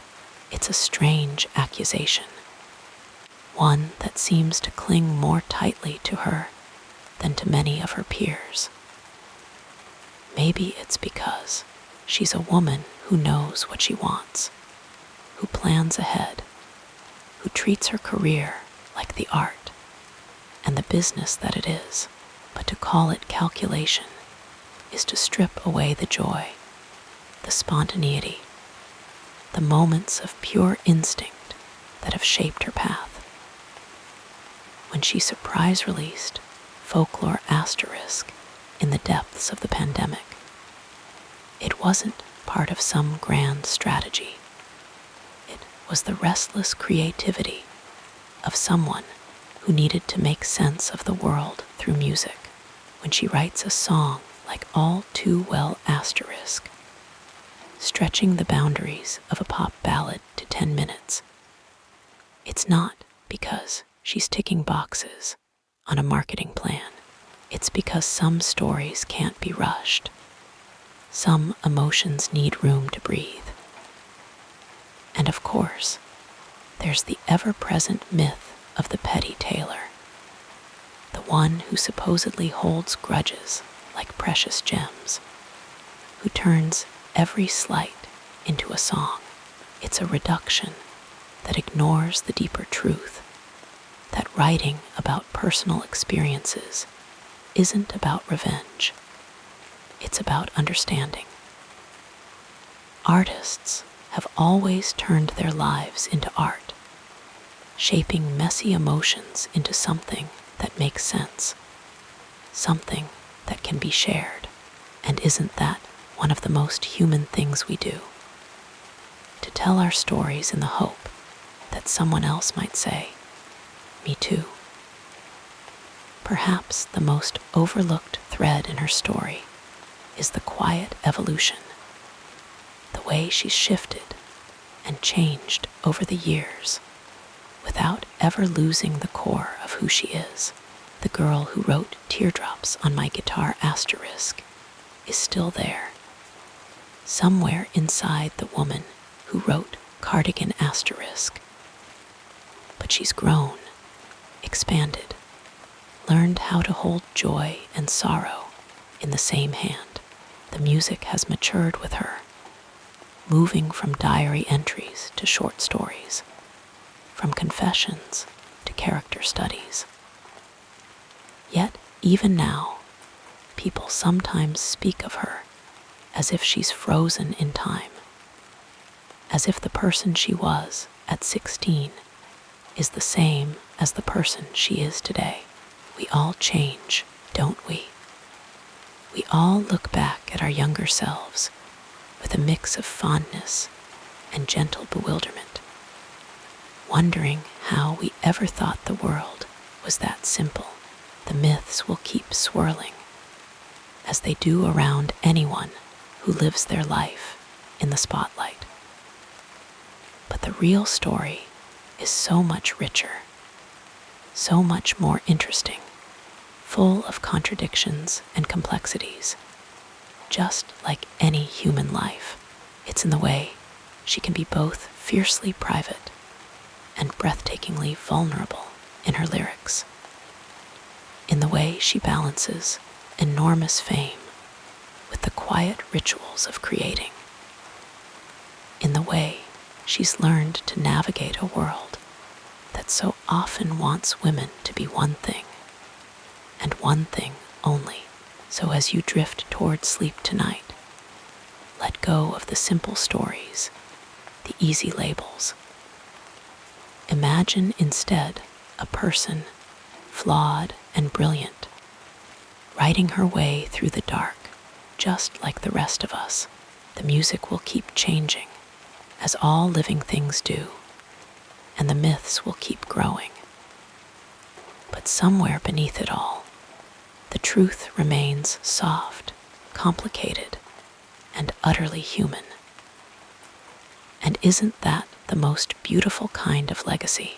Not a statue or a trophy, but a living, breathing thing, a melody that keeps evolving, a story that keeps being told in new ways.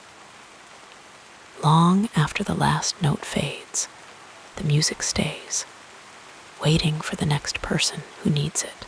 Sleep well, knowing the music never really ends. It just finds new ways to be heard. Now, as we continue our gentle journey through this remarkable life, let us explore the next chapter. Picture a quiet night, the kind where the world slows down just enough for you to hear your own heartbeat. quiet stillness. Think of a girl who once sat on a bedroom floor in Pennsylvania, scribbling lyrics into notebooks, dreaming in melodies. That girl, Taylor Swift, would grow into a woman whose songs became the soundtrack for millions of lives. Songs about love and loss, revenge and redemption, growing up and starting over. Her story is not just one of fame and accolades, though there were plenty of those, but of a person who turned her deepest feelings into something that made others feel less alone. From the very beginning, she wrote her way through the world, a guitar in her hands at 12, a record deal at 15, and by 17, she was singing about teardrops on her guitar, her voice carrying the ache of unrequited love. But it wasn't just heartbreak that shaped her. It was the way she refused to stay silent about it. She turned pain into poetry, diary entries into anthems, and in doing so, gave permission to a generation of listeners to do the same. Her career unfolded like the turning of seasons, each era a new chapter, a new sound, a new version of herself. There was the wide-eyed country singer, all curls and cowboy boots, singing about fairy tales and first kisses. Then came the pop star, spinning heartbreak into glittering hooks, transforming betrayal into chart-topping empowerment. And later, the storyteller, weaving folklore out of imagined worlds and whispered secrets, proving that her pen was just as mighty as her voice. But what made her truly remarkable wasn't just her ability to reinvent herself. It was how she made her listeners feel seen. A breakup wasn't just a breakup. It was a symphony of emotions, a map of scattered Polaroids and late-night phone calls. A triumph wasn't just a victory.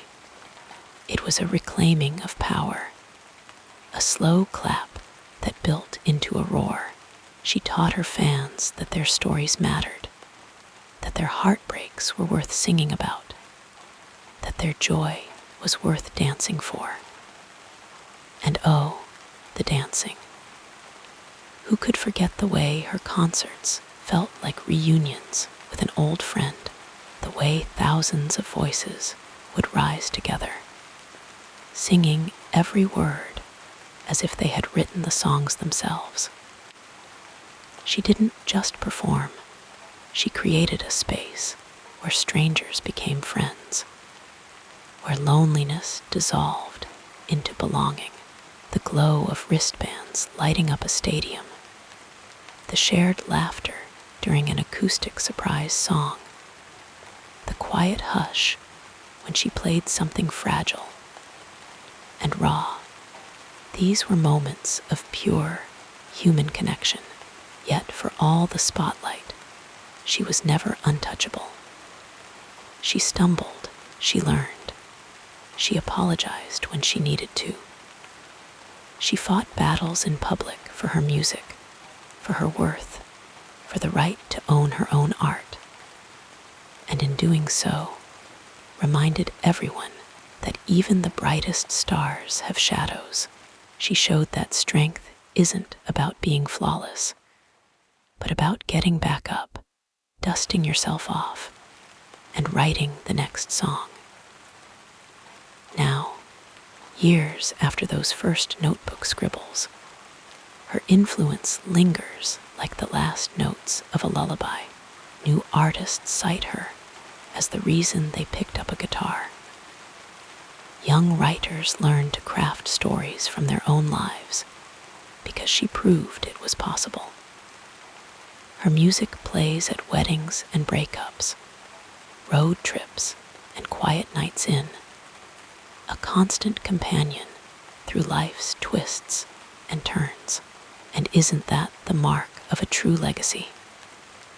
Not just the records broken or the awards won, but the way her art became part of people's lives, a comfort, a catharsis, a friend, the way a single lyric could feel like it was written just for you, even when sung to a crowd of thousands.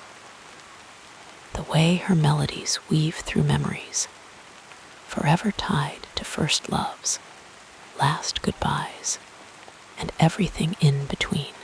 So as you rest tonight, let the thought of her story lull you into calm.